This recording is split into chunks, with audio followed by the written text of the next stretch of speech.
रामकृष्ण हरी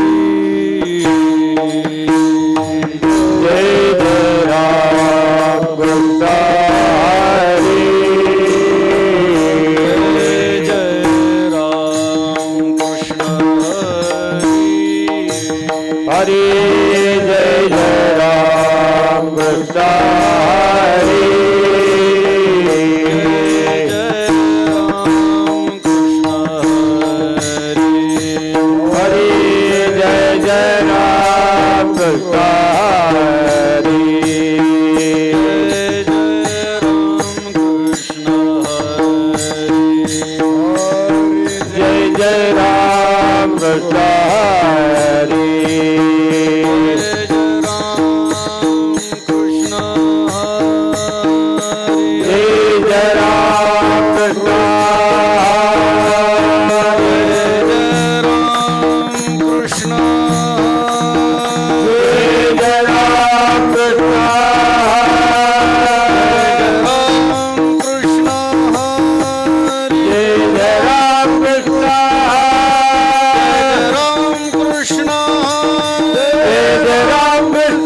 राम कृष्ण हरी जय जय राम कृष्ण हरी जय जय राम कृष्ण जय जय राम कृष्ण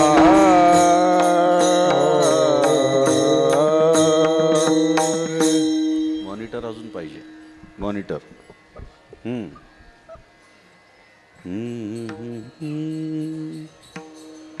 कैसी समचरणीची शोभा कैसी समचरणीची शोभा कैसी समचरणीची शोभा कैसी समचरणीची शोभा कैसी समचरणीची शोभा कैसी समचरणीची शोभा कैसी समचरणीची शोभा कैसी समचरणीची शोभा अवघा जगी विठ्ठल उभा अवघा जगी विठ्ठल उभा येणे विठ्ठलेला विलेपिसे येणे विठ्ठलेला विलेपिसे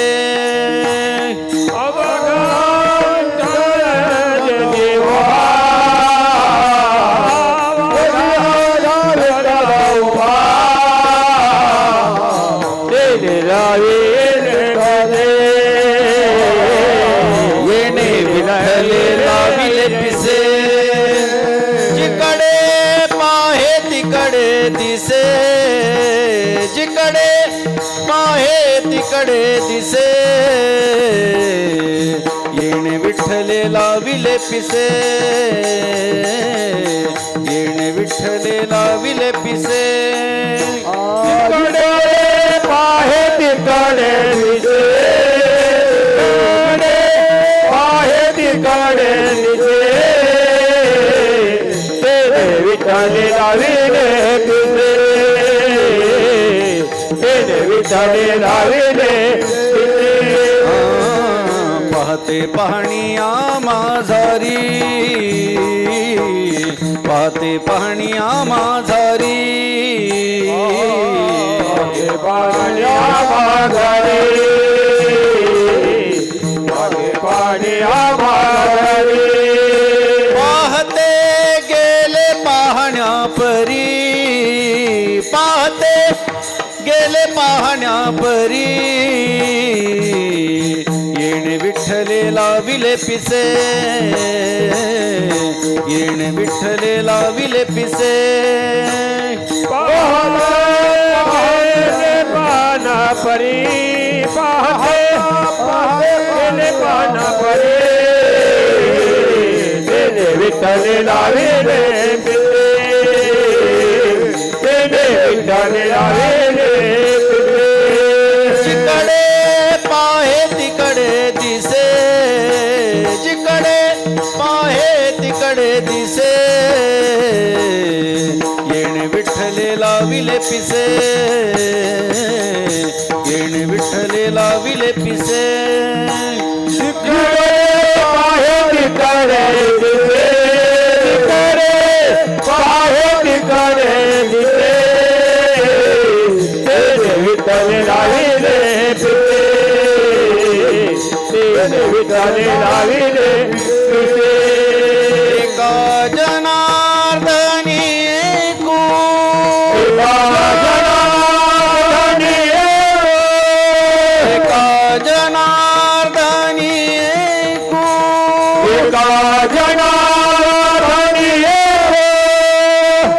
विठ्ठल अवलोकी लोकू विठ्ठल अवलोकी लोकू येणे विठ्ठले लाविले पिसे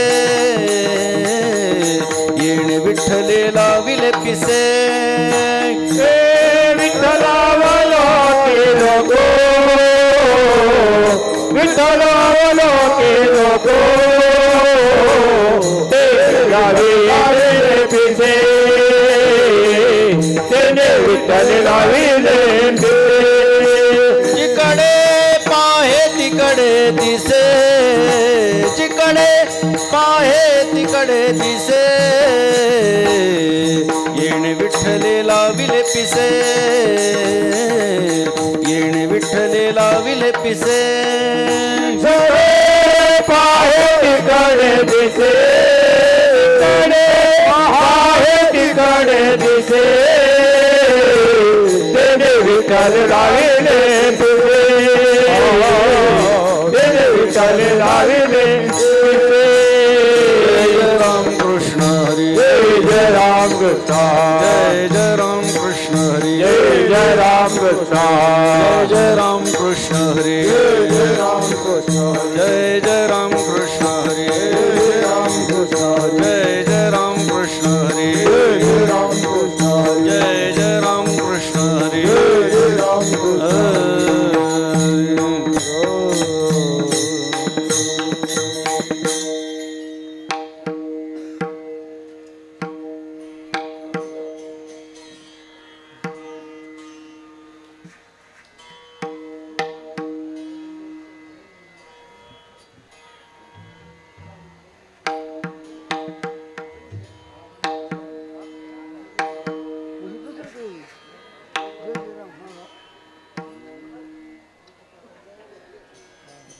भाग्याचे भाग्य धन्य ते संसारी भाग्याचे ते भाग्य धन्य ते संसारी भाग्याचे भाग्य धन्य ते संसारी भाग्य धन्य ते संसारी साठविती हरी हृदया माझी माझी आठविते हरे हृदय धन्य त्यांचे कुळ धन्य त्यांचे कर्म त्यांचे कुळ धन्य त्यांचे धन्य त्यांचे कुळ धन्य त्यांचे कर्म त्यांचे कुळ धन्य त्यांचा धन्य त्यांचा स्वधर्म नाम मुखा त्यांचा सर्व नाम मोका सर्व नाम मोका संकटी सुखात नाम सदा गाय सुखात नाम सदा संकटी सुखात नाम सदा गाय सुखात नाम सदा नवी संबे देवराय क्षण एक विसंबे देवराय धन्य त्यांचे कुळ धन्य त्यांचे कर्म त्यांचे कुळ धन्य त्यांचे कर्म धन्य त्यांचे कुळ धन्य त्यांचे कर्म त्यांचे कुळ धन्य त्यांचे कर्म धन्य त्यांचा स्वधर्म नाम मुखा धन्य त्यांचा स्वधर्म नाम मुखा धन्य त्यांचा स्वधर्म नाम मुखा एका जनार्दनी धन्य त्यांचे दैव जनार्दनी धन्य त्यांचे दैव जनार्दनी धन्य त्यांचे दैव जनार्दनी धन्य त्यांचे दैव स्वयमेव देव घरी स्वयमेव देव धरी स्वयमेव देव धरी धन्य त्यांचे कुळ धन्य त्यांचे कर्म त्यांचे कुळ धन्य त्यांचे कर्म धन्य त्यांचे कुळ धन्य त्यांचे कर्म धन्य त्यांचे कुळ धन्य त्यांचे कर्म धन्य त्यांचा स्वधर्म नाम मुखा धन्य त्यांचा स्वधर्म नाम मुखा धन्य त्यांचा स्वधर्म नाम मुखा विठोबा रखुमाई सर्वांनी टाळी. जय जय विठोबा रखुमाई जय जय विठोबा रखुमाई विठोबा रखुमाई विठोबा रखुमाई विठोबा रखुमाई विठोबा रखुमाई विठोबा रखुमाई विठोबा रखुमाई विठोबा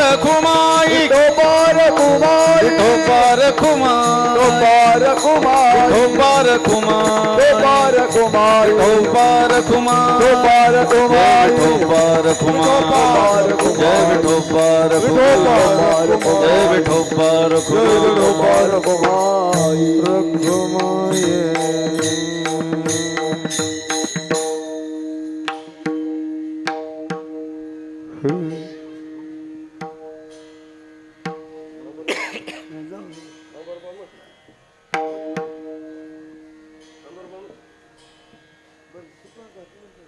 माईक घेऊन या दुसरा पण माईक घ्या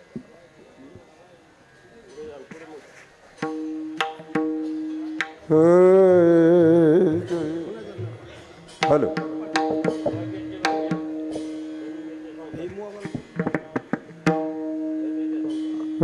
भाग्याचे ते भाग्य धन्य ते संसारी भाग्याचे ते भाग्य धन्य ते संसारी भाग्याचे ते भाग्य धन्य ते संसारी भाग्याचे ते भाग्य धन्य ते संसारी भाग्याचे ते भाग्य धन्य ते संसारी भाग्याचे ते भाग्य धन्य ते संसारी भाग्याचे ते भाग्य धन्य ते संसारी भाग्याचे ते भाग्य धन्य ते संसारी साठवीती हरी हृदया माझी साठवीती हरी हृदया माझी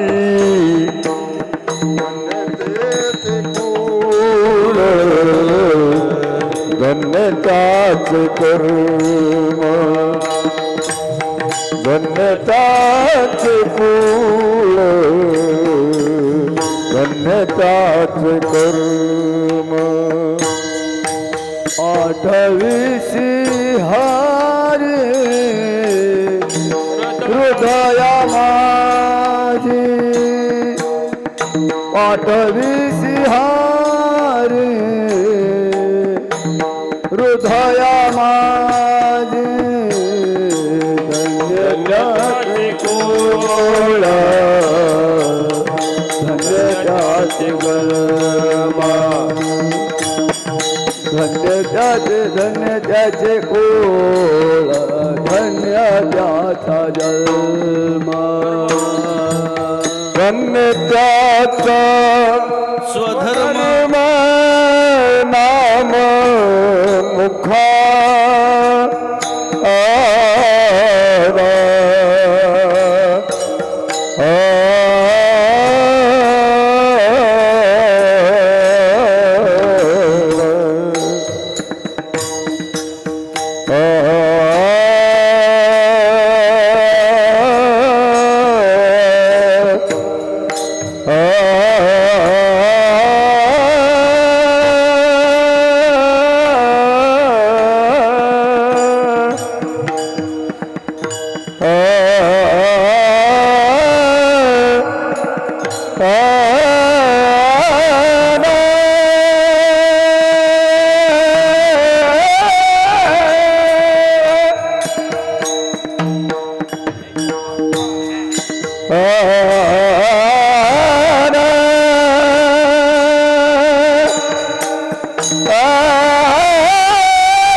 भाग्याचे भाग्य धन्य ते संसारी, भाग्याचे भाग्य धन्य ते संसारी, साठविती हरी हृदया माझी. धन्य त्यांचे कुळ, धन्य त्यांचे कर्म, धन्य त्यांचा स्वधर्म नाममुखा. संकटी सुखात नाम सदा गाय, न विसंबे देवराय क्षण एक. धन्य त्यांचे कुळ, धन्य त्यांचे कर्म, धन्य त्यांचा स्वधर्म नाममुखा. एका जनार्दनी धन्य त्यांचे दैव, एका जनार्दनी धन्य त्यांचे दैव, उभा स्वयमेव देव घरी. धन्य त्यांचे कुळ, धन्य त्यांचे कर्म, धन्य त्यांचा स्वधर्म नाममुखा. विठ्ठल विठ्ठल विठ्ठल विठ्ठल विठ्ठल विठ्ठल विठ्ठल विठ्ठल विठ्ठल विठ्ठल विठ्ठल विठ्ठल विठ्ठल विठ्ठल चलो भला विठ्ठल विठ्ठल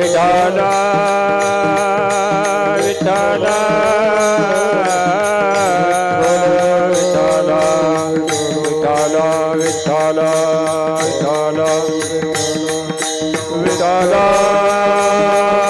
विठ्ठल विठ्ठल विठ्ठल विठ्ठल. ओम नमो सद्गुरु निर्गुणा पार नाही तव गुणा, बसवनी माझी रसना हरिगुणा वर्णवी. हरिगुण विशाळ पावन वदवी तू कृपा करुणा, मी मूढमती दीन म्हणून किव भाकितसे. तुमचा प्रसाद झालिया पूर्ण, हरिगुण वर्णीन मी जाण. एका वंदितसे चरण सद्गुरूंचे आदरे, स्वये भानु जो भानु आराधियेला. तयाचे कोळी दीपको दिव्य झाला, हरी भक्तीला गोनितारी समजता. नमस्कार माझा सद्गुरु एकनाथा, आदिनारायण विधित्रीनाथ, दत्त जनार्दन श्री एकनाथ. शरण शरण एकनाथा, शरण एकनाथा, शरण शरण एकनाथा, शरण एकनाथा. पाई माता देवी गो, पाई माता देवी गो, पाई माता देवी गो, पाई माता देवी गो, पाई माता देवी गो, पाई माता देवी गो. बहु गुण दोष, बहु गुण दोष, बहु गुण दोष, बहु गुण दोष. जलदास पायाचा,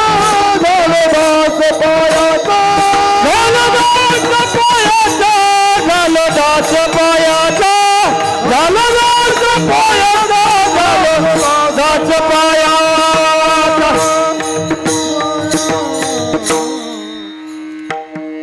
शांतीब्रह्म श्रीमंत शेखनाथ महाराजांचा अत्यंत महत्त्वपूर्ण असा अभंग आज आपल्या बारडगाव दगडीमध्ये अखंड हरिनाम सप्ताहाचं जे 52वं वर्ष सुरू आहे त्याच्या 5व्या दिवसाची कीर्तन सेवा माझ्या वाट्याला आलेली आहे. श्री रामभाऊजी गवळी यांनी माझ्याशी संपर्क साधला आणि लगेच होकार दिला, कारण आपला तालुका कर्जत आहे आणि कर्जतचं आराध्य दैवत असणारे श्री गोदडनाथ महाराज हे एकनाथ महाराजांच्या शिष्य परंपरेतले आहेत. आणि विशेषत्वानं त्यांची जी शिष्य परंपरा चालत आलेली आहे ती आमच्या पूर्वजांच्या म्हणजे एकनाथ महाराजांच्या वंशजांकडून आलेली आहे. म्हणजे एकनाथ महाराजांचे अनेक शिष्य होऊन गेले, वेगवेगळ्या शिष्यांच्या अनेक शिष्य शाखा या चालत आलेल्या आहेत. जसं गावोबा महाराजांचं चिंतन केलं तर एकनाथ महाराजांचे शेवटचे शिष्य गावोबा महाराज आहेत. आणि त्यांची शिष्य परंपरा कोणती तर मोठमोठ्या शिष्य परंपरा गावोबा महाराजांच्या पाहायला मिळतात. बीड जिल्ह्यातलं नारायणगड एकनाथ महाराजांच्या शिष्य परंपरेतलं, अहिल्यानगर जिल्ह्यातलं भगवानगड हे एकनाथ महाराजांच्या शिष्य परंपरेतलं, अमरावतीच्या भागातलं अंजनगाव सुरजी असेल एकनाथ महाराजांच्या परंपरेतलं. महाराष्ट्र आणि महाराष्ट्राच्या बाहेरही मोठ्या प्रमाणामध्ये एकनाथ महाराजांच्या शिष्य परंपरा चालत आलेल्या आहेत. त्यापैकी गोदड महाराजांची शिष्य परंपरा ही एकनाथ महाराजांच्या वंशजांकडून म्हणजे हरिपंडित महाराज त्यांचे पुत्र मेघश्याम महाराज, त्यांचे पुत्र नारायण महाराज आणि त्यांच्या पुढे ही परंपरा चालत आलेली आहे. आणि म्हणून या तालुक्याशी असणारं परंपरेचं नातं हे जाणून लागलीच होकार दिला. ते तानपुरा बंद करून टाका. आणि म्हणून आज नागपंचमीचा असा पवित्र सण आहे. माता भगिनी मोठ्या आनंदानं तो साजरा करतायत. मी आल्यानंतरसुद्धा बाहेरच्या भागामध्ये खूप चांगल्या पद्धतीनं त्यांचं गायन चालू होतं. खेळ जे महिलांचे असतात ते चालू होते. इथे आल्यानंतरसुद्धा फुगडी चालू होती. आणि एक जी काही आपली सनातन सत्य सनातन हिंदू धर्माची एक संस्कृती आहे ते टिकवण्याचं कार्य हे या निमित्तानं छोट्या छोट्या गावांमध्ये चालू आहे. आणि आपली संस्कृती टिकण्याचं कारणच हे आहे की माता भगिनींची सश्रद्धता. आपल्याकडे एक म्हण आहे की एक मुलगी शिकली तर ती दोन्ही कुळाचा उद्धार करते. परंतु परमार्थामध्ये आता नवीन म्हण ही म्हणावीशी वाटते की एक स्त्री जेव्हा आध्यात्मिक असते ती दोन्ही कुळांच्या अनेक पिढ्यांचा उद्धार करते. विठ्ठल विठ्ठल.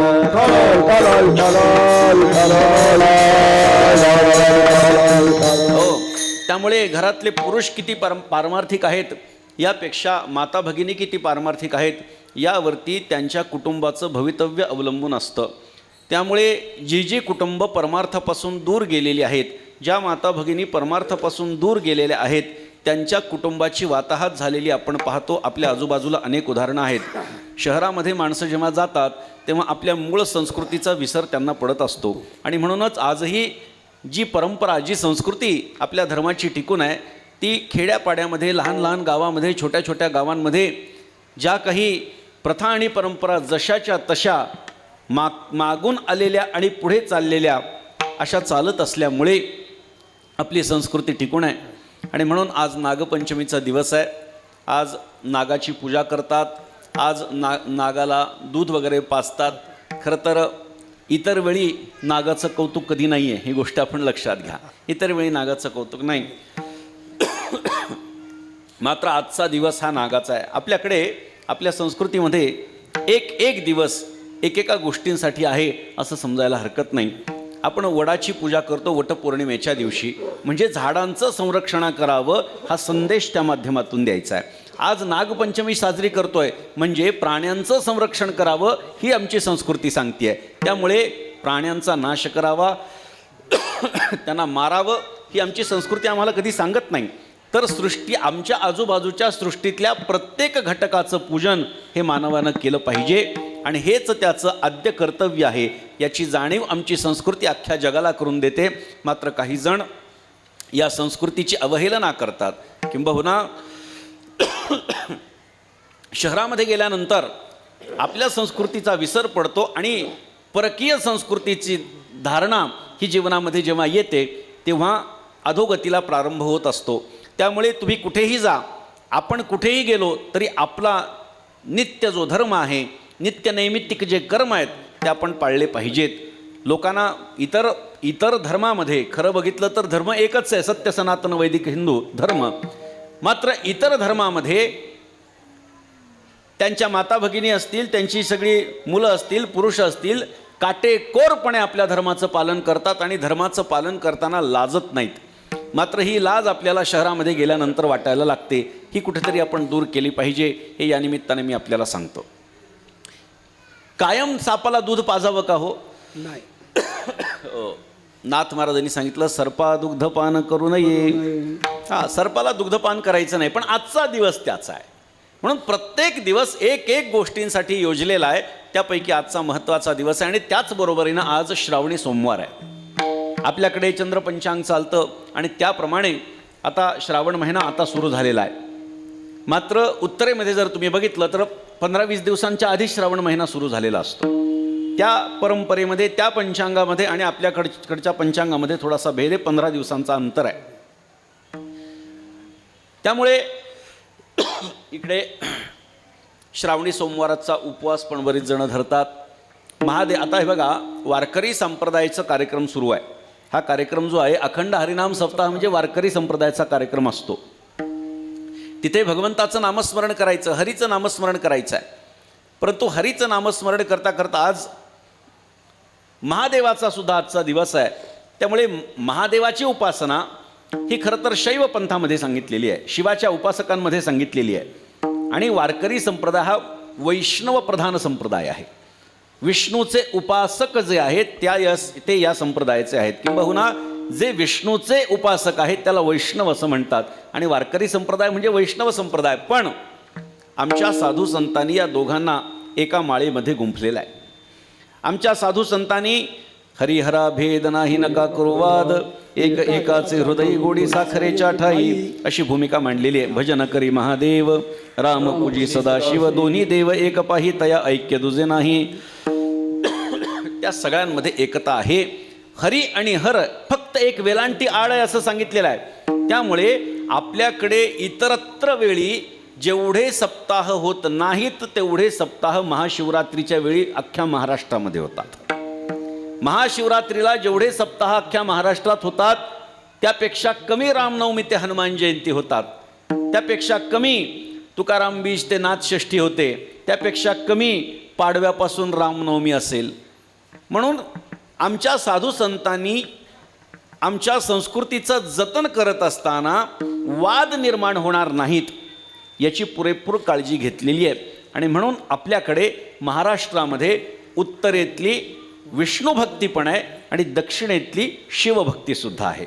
मी नेहमी एक गमतीनं उदाहरण देत असतो, तुम्ही सुद्धा गमतीनंच घ्या. भगवंतानं एकदा असा विचार केला की आपण सौंदर्य वाटू. भगवंतानं विचार केला आपण सौंदर्य वाटू. आणि ते सौंदर्य कुठून वाटायचं? भारतावरती प्रसन्न झाला देव. भारतावर प्रसन्न झाला म्हणले भारतामध्ये आपल्याला आता सौंदर्य वाटायचं आहे. उत्तरेतून वाटायला सुरुवात केली. उत्तरेतून वाटता वाटता वाटता वाटता महाराष्ट्राच्या थोडं पुढे गेला आणि ते सौंदर्य संपलं. आता भगवंत विचार करू लागला आपल्याला अख्ख्या महाराष्ट्रावर कृपा करायची होती पण आपल्याकडचं सौंदर्यच संपलं.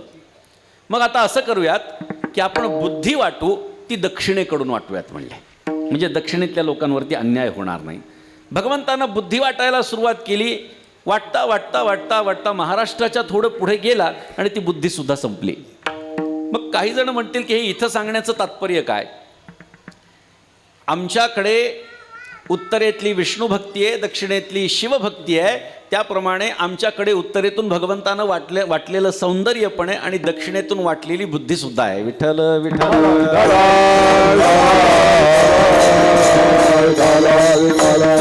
त्यामुळे आमच्या साधू संतांनी ही एकता मांडलेली आहे. त्यामुळे आपणही श्रावणी सोमवारचा उपवास करतो, आपणही महाशिवरात्रीचा उपवास करतो. हा पंचपर्व नाथ महाराजांनी सांगितलेले आहेत. भागवत धर्मामध्ये पंचपर्व सांगितलेले आहेत. नाथ महाराजांनी सांगितलं रामनवमी, जन्माष्टमी, वामन जयंती, नृसिंह जयंती आणि महाशिवरात्री, उत्तमोत्तमी शिवरात्री हे 5 उपवास किंवा हे 5 महापर्व म्हणून वारकऱ्यांनी साजरे केले पाहिजेत असा विचार एकनाथ महाराजांनी मांडून ठेवलेला आहे भागवतामध्ये. त्यामुळे अशा या कार्यक्रमामध्ये दोन्हींची एकता ही आपल्याला पाहायला सापडते. म्हणून एकनाथ महाराजांचा हा अभंग आजच्या दिवशी कीर्तन सेवेसाठी निवडलेला आहे. या अभंगातून एकनाथ महाराजांनी भाग्याचं लक्षण सांगत असताना एका महापुरुषाचं वर्णन केलेलं आहे. त्या महापुरुषाचं जीवन कसं असतं, जीवन जगत असताना त्यांच्या जीवनात कोणते कांगोरे हे येतात आणि त्या कांगोऱ्याच्या संबंधानं त्या महापुरुषाचं जीवन, त्या महात्म्याचं जीवन कसं बहरत जातं आणि त्याच्यावरती भगवंताची कशी कृपादृष्टी होते याचं वर्णन महाराज अभंगात करतात. विठ्ठल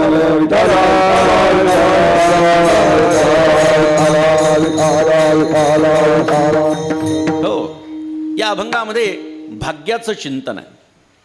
भाग्यवान कोण आहे या संबंधाने विचार करत असताना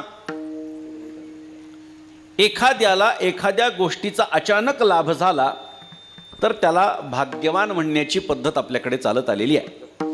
भाग्यवान कोण आहे तर ज्याला अचानक काहीतरी लाभ झाला. म्हणजे एखाद्याला लॉटरी लागली, लोक म्हणतात भाग्यवान आहे. म्हणजे भिकारी असेल आणि त्याला लॉटरी लागली, भाग्यवान आहे. हां, एखाद्याला भरपूर दिवसांपासून नोकरीच मिळत नसेल, लागली आणि फार मोठा पगार मिळाला, भाग्यवान आहे. एखाद्याचं लग्नच होत नसेल, झालं आणि चांगला जोडीदार मिळाला, भाग्यवान आहे. म्हणजे काय, आम्ही किती जरी विचार केला तरी देखील अचानकपणे प्राप्त झालेल्या गोष्टीला भाग्य म्हणण्याची पद्धत चालत आलेली आहे. मग भाग्याची व्याख्या जर करायची ठरली तर ती व्याख्या कशी करता येईल? तर एखाद्या गोष्टीची आपल्याला गरज असावी. मी काय म्हणतोय लक्ष द्या. एखाद्या गोष्टीची आपल्याला गरज असावी, ती गोष्ट आपल्याकडे नसावी आणि विनासायास ती प्राप्त व्हावी म्हणजे भाग्य. विठ्ठल विठ्ठल.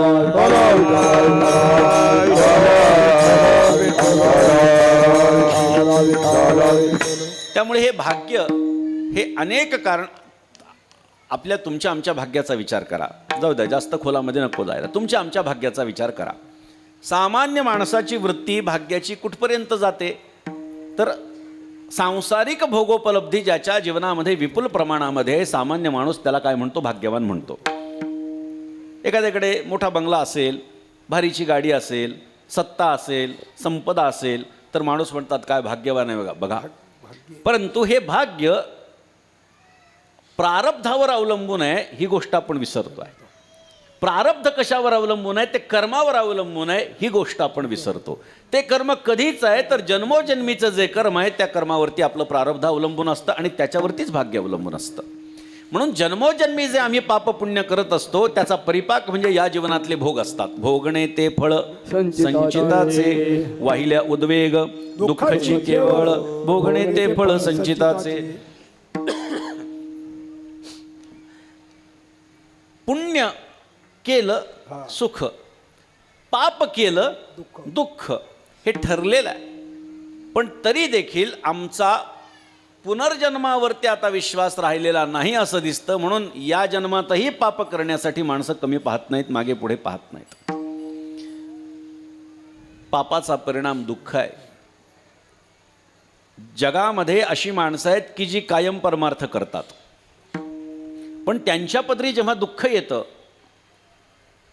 तेव्हा आजूबाजूची मंडळी म्हणतात तुम्ही एवढा देवदेव करता, एवढा परमार्थ करता, बघा तुमच्या जीवनामध्ये किती दुःख आहे. आणि तो बघा, ना देवधर्म ना काही, पण सत्ता आहे, संपदा आहे, माणसं आहेत, सगळं आहे त्याच्याकडे. हे प्रारब्धाचे भोग आहेत ही गोष्ट आपण विसरतोय. कदाचित मागच्या जन्मामध्ये त्यांनी चांगले कर्म केले आहेत म्हणून आज त्याला हे सुख प्राप्त होत आहे. त्यामुळे मागच्या जन्मामध्ये ज्या क्रिया आपण करतो त्या जन्माचा परिपाक या जन्मामध्ये प्राप्त होतो. ते आपल्याला प्रारब्ध म्हणून भोगून संपवावं लागतं. भूमिदाने भूपाळू, सुवर्णदाने कांती निर्मळू. एखादा भूपाळ आहे म्हणजे प्रदेशाचा राजा आहे. आता राजेशाही वगैरे राहिलेली नाही, पण प्रदेश त्याच्या ताब्यात आहे. काय कारण आहे? तर त्याचं कारण मागच्या जन्मामध्ये त्यांनी भूमिदान केलेलं आहे.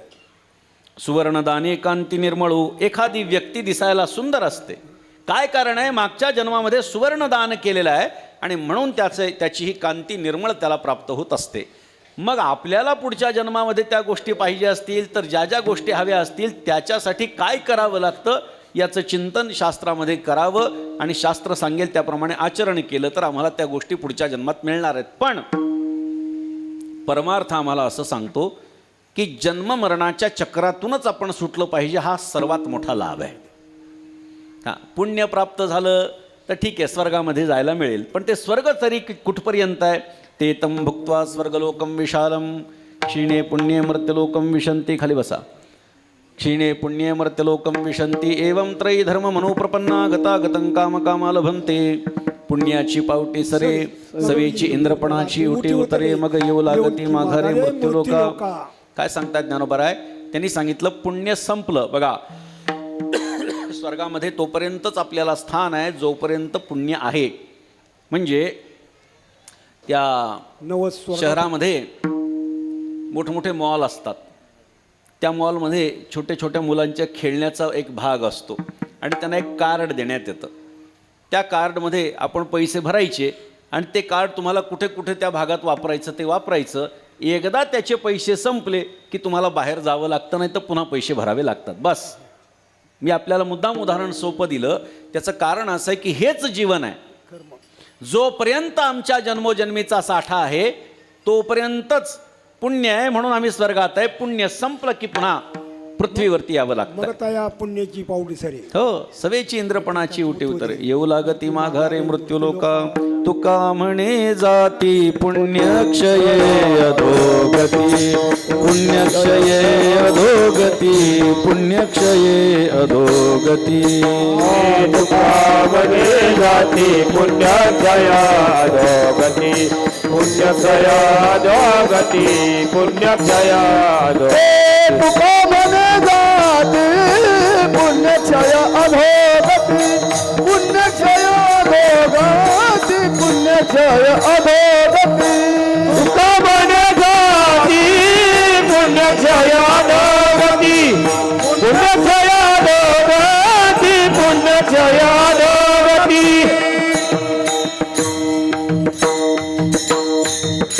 तुका म्हणे जाती पुण्यक्षय अधोगती. तुकाराम महाराज सांगतायत एकदा पुण्य संपलं की पुन्हा खाली यावं लागतं. बरं, पाप कुठपर्यंत आहे? पाप जोपर्यंत आहे तोपर्यंत नरकात. ते पाप संपलं तरी पुन्हा पृथ्वीवरती यावं लागतं. एक एक योनी कोटी कोटी फेरा. एका योनीमध्ये कोटी वेळा म्हणजे अनेक वेळा यावं लागतं. तेव्हा आपल्याला समान पाप आणि समान पुण्याच्या योगानं मनुष्यदेह प्राप्त झालेला आहे. मात्र तुम्हाला आम्हाला हा मनुष्यदेह कळत नाही.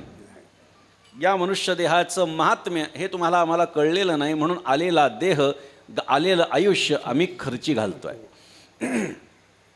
आम्हाला शाळेमध्ये असताना इंग्रजीमध्ये एक कविता होती सोलोमन ग्रँडी नावाची.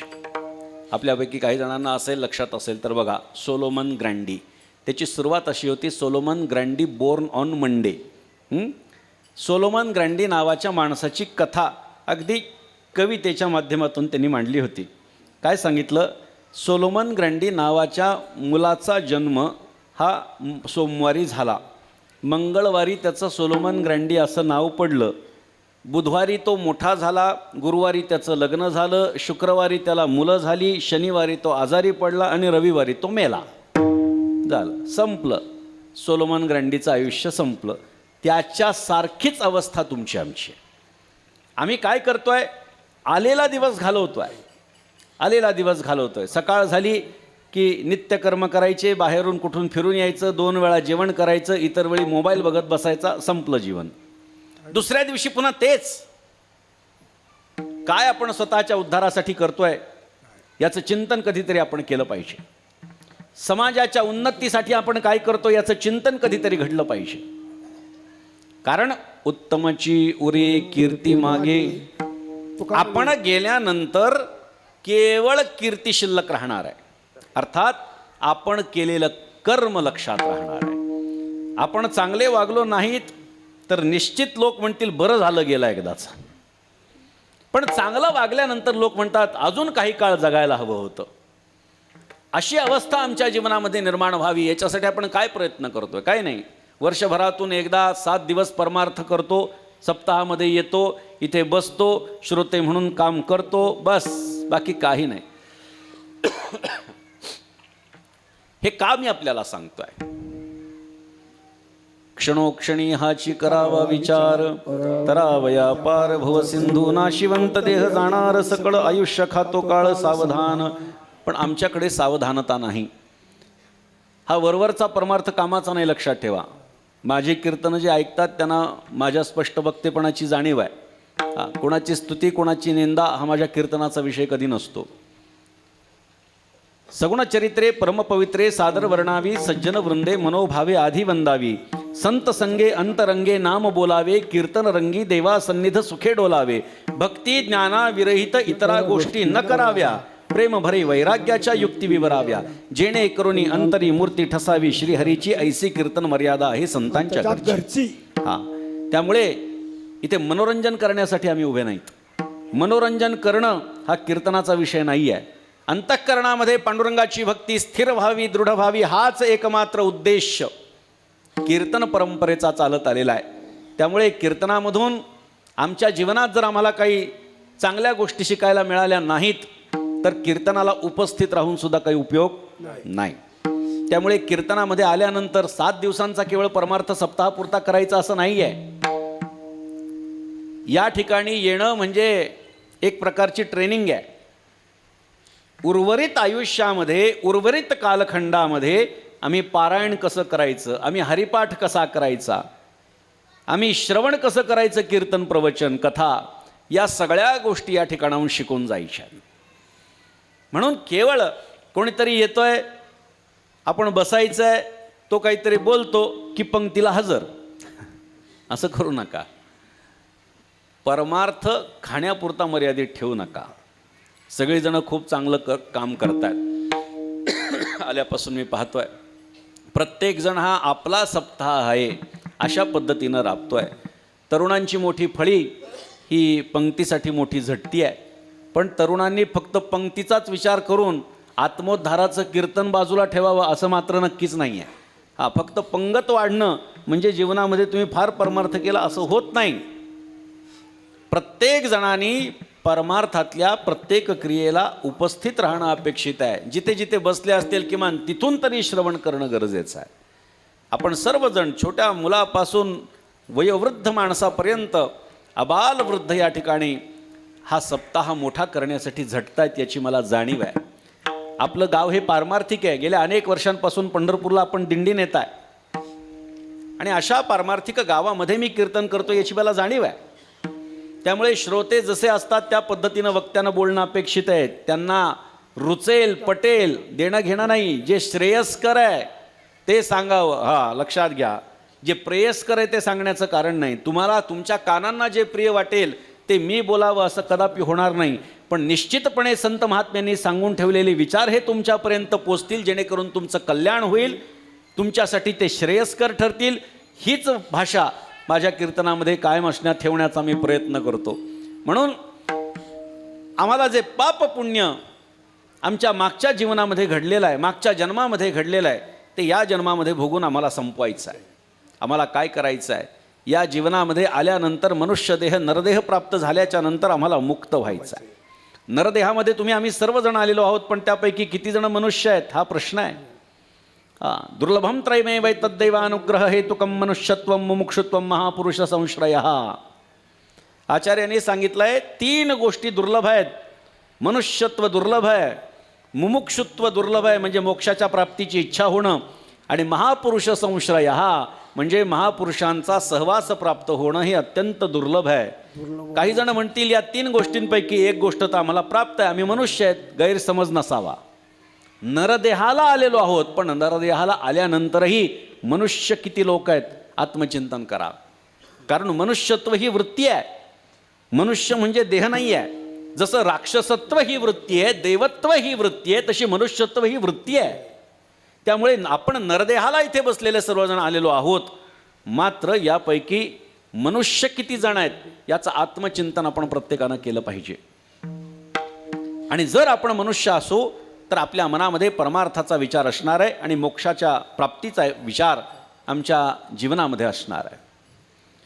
म्हणून पाप किंवा पुण्य हे या जन्मात भोगून संपवायचे आहेत.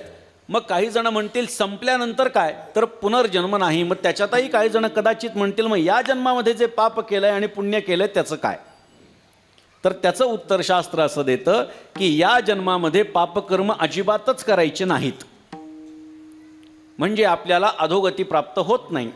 मग पुण्यकर्म केलं तर स्वर्ग प्राप्त होतं. आता काय करायचं, तर असं सांगण्यात आलेलं आहे की पुण्यकर्म जरी केलं, कर्माचे अनेक प्रकार आहे, नित्य नैमित्तिक वगैरे अनेक कर्माचे प्रकार आहेत.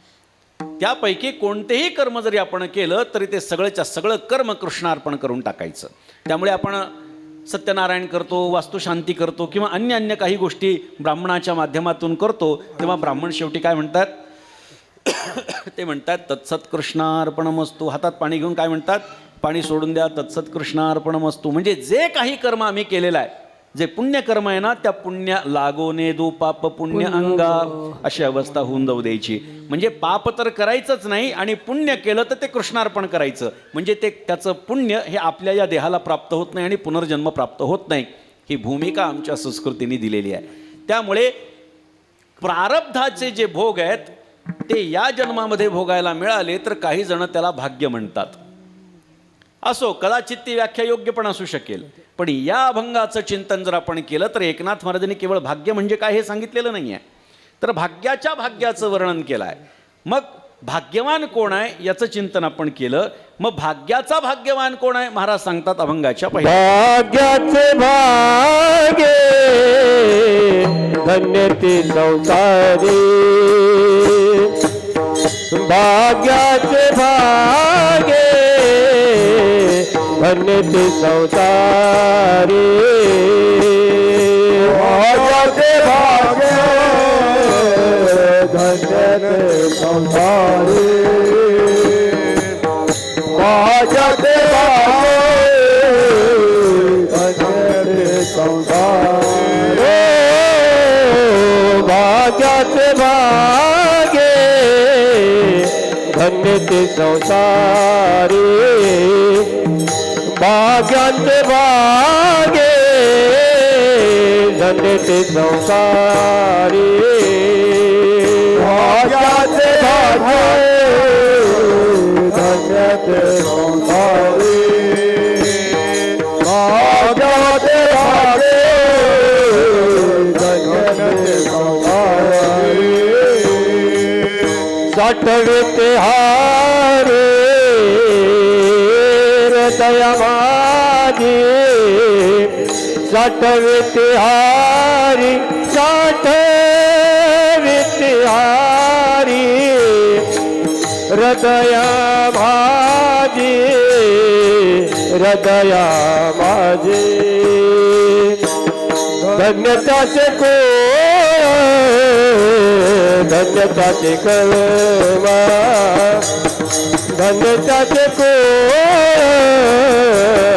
धन्यताचे कळमा, विद्याहारी हृदया माझे, सतविद्याहारी सतविद्याहारी हृदया माझे, हृदया माझे, धन्यताचे गुण धन्यताचे कर्म, धन्यताचे गुण धन्यताचे कर्म,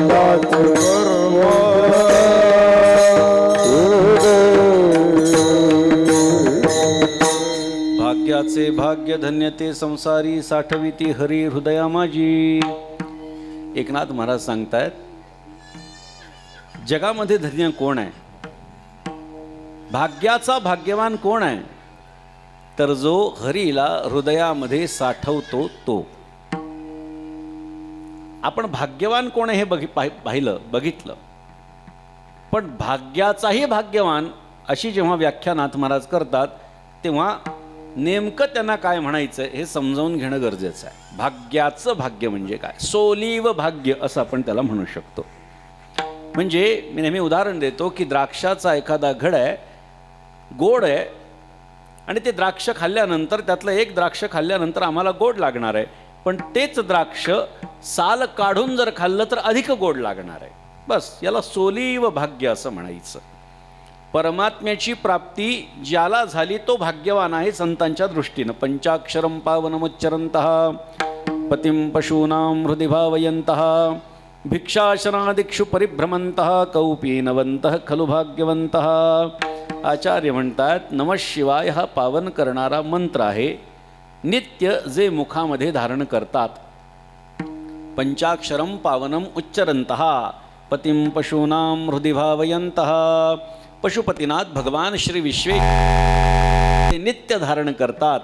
भिक्षाशनादिक्षु परिभ्रमन्तः, यदृच्छेनं मिळालेलं खाऊन जे इतस्ततः परिभ्रमण करीत असतात असे लंगोटी धारक हे खरे भाग्यवान आहेत, अशी व्याख्या आचार्यांनी केलेली आहे. म्हणून भाग्यवान कोण आहे तर ज्याला परमात्म्याची प्राप्ती झालेली आहे, ज्याला भगवंताचं दर्शन झालेलं आहे तो कोण आहे, भाग्यवान आहे. मग भाग्याचा भाग्यवान कोण आहे तर परमात्म्याची प्राप्ती झालीच आहे, मात्र त्या परमात्म्याला हृदयामध्ये जो दांबून ठेवतोय. हृदय बंदे खाना केला आत विठ्ठल कोंडीला, आम्ही भावे बळीवंत तुझ घालू हृदयात. तैसा हृदयामध्ये मी रामू. म्हणजे परमात्म्याचं स्थान राहण्याचं हृदय आहे. त्या हृदयामध्ये जो भक्त परमात्म्याला साठवून ठेवतो, साठविला हरी जिही हृदय मंदिरी, त्याची सरली येरझार, झाला सफल व्यापार. आमच्या जीवनाचा व्यापार जर आम्हाला सफल करून घ्यायचा असेल तर आम्ही अंतःकरणामध्ये पांडुरंगाला स्थिर केलं पाहिजे. एकदा त्याला प्राप्त केलं तर तो परमात्मा अप्राप्त कदापि होत नसतो. मात्र तरी देखील त्याला हृदयामध्ये ठेवायचं. आणि गंमत ऐका, परमात्मा एवढा मोठा आहे, एवढा प्रभू भावे त्याने संपुष्टी राहावे. तो एवढा व्यापक आहे, त्याच्या व्यापकतेची अनेक उदाहरणं आपल्याला पुराण इतिहासामध्ये पाहायला सापडतात. अर्जुनाला विश्वरूप दर्शन दिलं. त्या विश्वरूपामध्ये त्यांनी सांगितलं, बघ अर्जुना, माझे हजारो हात, हजारो पाय, हजारो डोळे. अर्जुनाला काहीच दिसेना. तो म्हणला, देवा तू तर एकटाच दिसतोय म्हणले. भगवंताच्या लक्षात आलं की माझ्या दिव्य स्वरूपाचं दर्शन घडवायचं असेल तर दिव्य दृष्टी त्याला प्रदान करावी लागेल. दिव्यम ददामि ते चक्षुः. हे अर्जुना, आता मी तुला दिव्य दृष्टी प्रदान करतो, आता माझं रूप बघ. आणि असं म्हटल्याच्या नंतर, ती दृष्टी प्राप्त झाल्याच्या नंतर परमात्म्याची व्यापकता अर्जुनाला कळाली. किती व्यापक आहे परमात्मा.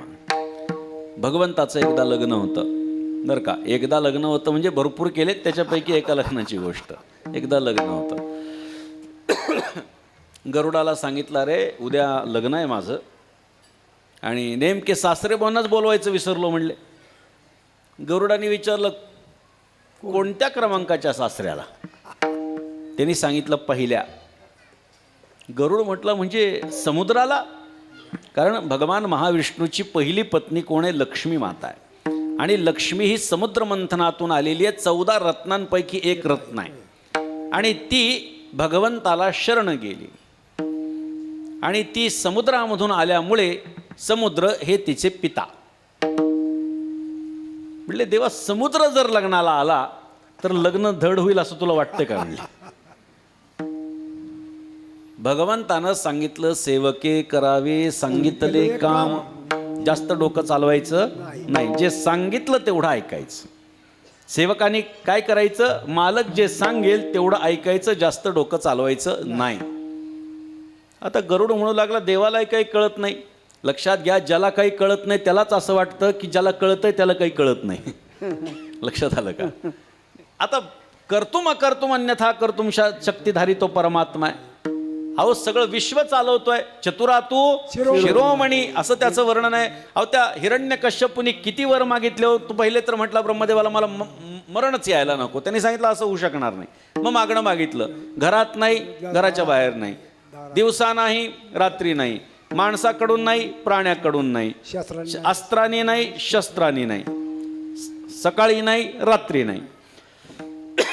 काय आता झालं? त्याला असं वाटलं मी अमर झालो, कारण असं होऊच शकत नाही. पण परमात्म्यानं काय हुशारी केली?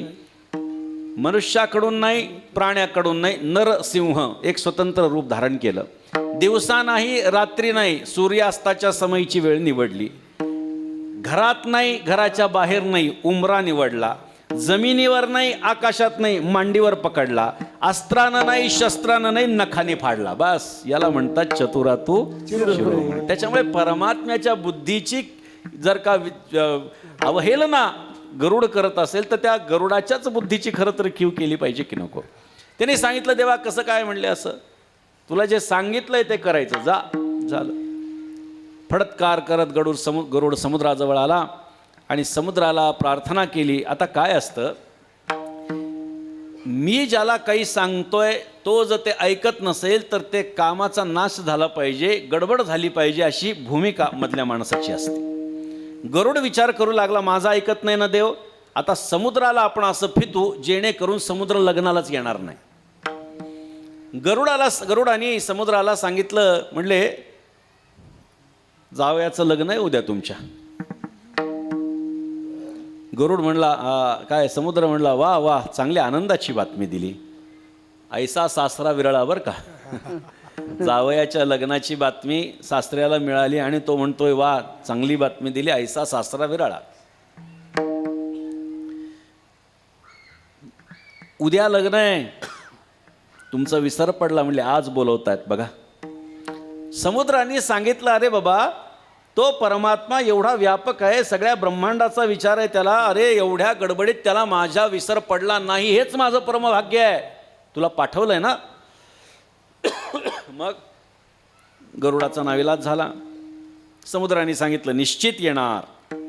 झालं, गरुड आला उडत उडत, त्याच्या पाठीमागे खळ खळ खळ खळ करत सगळं समुद्र आला. आता समुद्र आला तर एकटा समुद्र येणार का हो? प्राण्यांच्या सकट आला सगळ्या. आता गरुड विचार करू लागला, ठीक आहे आता आलाय ना, आता यांची फजिती करू. मला काय म्हटलं, मी हवेमध्ये उडणार, लग्नामध्ये कशी फजिती होती देवाची बघूच म्हणले आपण. झालं, समुद्र आल्यानंतर समुद्राने विचारलं, गरुडा अरे आम्हाला बोलवलंय आमंत्रित म्हणून, वऱ्हाड म्हणून, पण वऱ्हाडाची काही सोय आहे की नाही राहण्याची? हां, गरुडाला लक्षात आलं, आता काहीतरी अजून गंमत आपण करू शकतो म्हणले. हो हो हो सांगतो ना म्हणले. गरुड देवाकडे गेला. देवाला सांगितलं वऱ्हाड आलंय म्हणले, तुमचे शास्त्री बुवा आलेत, आता देवा कुठे उतरायचं जरा सांगता का म्हणले. उतरायची काहीतरी व्यवस्था करावी लागेल ना. देवाने सांगितलं हो ना करावी लागेल ना. मग कुठे उतरवायचं? हातावरचा एक केस काढला, म्हणले उतरव याच्यावर. गरुड विचार करू लागला, एवढा मोठा समुद्र आणि भगवान त्याच्या हाताचा केस देतोय, रोम देतोय. केसापेक्षा सुद्धा रोम जे असतात ते अजून पातळ असतात, लक्षात घ्या. आणि याच्यावर उतरव. भगवंत गंमत करतोय आणि या गमतीमुळे समुद्राला राग येईल असा विचार करून गरुड गेला आणि गरुडाला विचारलं, अरे म्हणे उतरायची सोय काय आहे? त्यांनी सांगितलं भगवंतानी हे दिलंय म्हणले, याच्यावर उतरा म्हणून सांगितलंय. अख्खाचा अख्खा समुद्र भगवंताच्या रोमाच्या टोकावर बसला, एवढा परमात्मा व्यापक आहे. विठ्ठल विठ्ठल.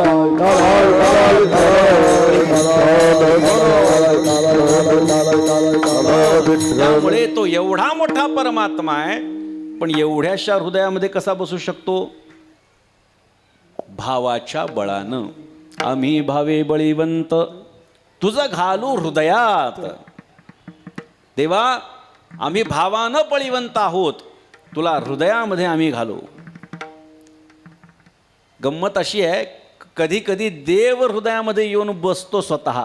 एखादा भक्त असेल त्याच्या हृदयामध्ये येऊन बसतो, कारण त्याला तिथे निवांतपणा वाटतो.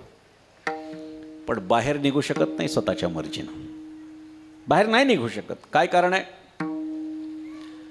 नाथ महाराजांनी भागवतामध्ये एक दृष्टांत दिला आणि मग सिद्धांत मांडला. काळा भुंगा असतो बघा, असा जाड गंग गंग असा आवाज काढत तो सगळीकडे फिरत असतो. त्याच्या सोंडेची ताकद अशी आहे, ज्यांचे जुने माळवदाची घरं आहेत त्यांना मी सांगतो ते पटेल. लाकडाची घरं असते त्याला ते छिद्र पाडतो आणि कोरड्या लाकडाला छिद्र पाडून आरपार जाण्याची ताकद त्याच्या सोंडेमध्ये. तो जेव्हा कमलनीवरती बसतो रसपान करण्यासाठी त्याच्या केसरावरती, तेव्हा अलगद बसतो, कारण त्याचं प्रेम त्या कमलिनीवरती असतं आणि माझ्या वजनानं त्याचा केसरसुद्धा दबू नये ही भावना त्याची असते आणि तो रसपान करत असतो. संध्याकाळची वेळ होते, हळूहळू हळूहळू कमळ मिटायला लागतं. त्याचं लक्ष जातं की कमळ मिटत आहे, पण तो मनामध्ये विचार करतो मला जागा किती लागणार आहे, एवढीशी. हळूहळू कमळ मिटतंय, अजून थोडंसं रसपान करू आणि छोट्याशा छिद्रातून पटकन बाहेर पडून जाऊ. पण तो त्याच्यामध्ये एवढा अडकतो की कमलिनी बंद होती आणि तो स्तब्ध राहतो सकाळची वाट पाहण्यासाठी. आता मला सांगा, जो कोरड्या लाकडाला भेदून आरपार जाऊ शकतो तो कोवळ्या कमळाच्या पानांना छेदून बाहेर येऊ शकत नाही का? येऊ शकतो. का येत नाही? ताकद आहे, पण येत नाही कारण प्रेम आहे. जो शुष्क काष्ठ स्वये कोरी तो कोवळ्या कमळा माझारी, भ्रमर गुंतला प्रीतीवरी केसर माझारी कुचंबोने दी. तेवी भक्ताची या प्रेम प्रीती हृदय कोंडिला श्रीपती, तेथ खुंटल्या सामर्थ्य शक्ती भावार्था प्रतिबळ न चले. नाथ महाराजांनी सांगितलं त्याप्रमाणे भक्ताच्या प्रेम प्रीतीला जागून त्याच्यावर लक्ष ठेवून परमात्म्याची सामर्थ्य शक्ती खुंटल्या जाते आणि त्या भक्ताचा जो भाव परमात्म्यावरती आहे त्या भावाच्या समोर त्याचं बळ चालत नाही. म्हणजे भगवंताच्या शक्तीपेक्षा ताकदीपेक्षा भक्ताची ताकद, भक्ताचं भावबळ हे जास्त मोलाचं आहे. आणि म्हणून या ठिकाणी परमात्मा हृदयामध्ये येऊन बसतो आणि ज्याच्या हृदयामध्ये तो येऊन बसतो तो भाग्याचा भाग्यवान आहे. आणि त्याचं वर्णन करत असताना अजून नाथ महाराज सांगतायत त्याचं कुळ कसं आहे, त्याचं कर्म कसं आहे. अभंगाचं दुसरं चरण. धन्य त्याचे कुळ, धन्य त्याचे कर्म, धन्य त्याचे कुळ, धन्य त्याचे कर्म, धन्य त्याचे कुळ, धन्य त्याचे कर्म, धन्य त्याचे कुळ, धन्य त्याचे कर्म, धन्य त्याचे कुळ, धन्य त्याचे कर्म, धन्य त्याचे कुळ, धन्य त्याचे कर्म, धन्य त्याचे कुळ, धन्य त्याचे कर्म, धन्य त्याचे कुळ, धन्य त्याचे कर्म, धन्य त्याचा स्वधर्म नाममुखा, धन्य त्याचा स्वधर्म नाममुखा,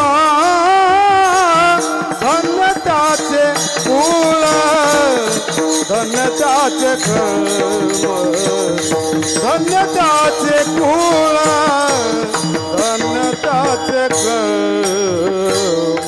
धन्य त्याचा स्वधर्म नाममुखा, धन्य त्याचा स्वधर्म नाममुखा, धन्य त्याचे कुळ, धन्य त्याचे कर्म, धन्य त्याचे कुळ, धन्य त्याचे कर्म, धन्य त्याचे कुळ, धन्य त्याचे कर्म, धन्य त्याचा स्वधर्म नाममुखा, धन्य त्याचे कुळ,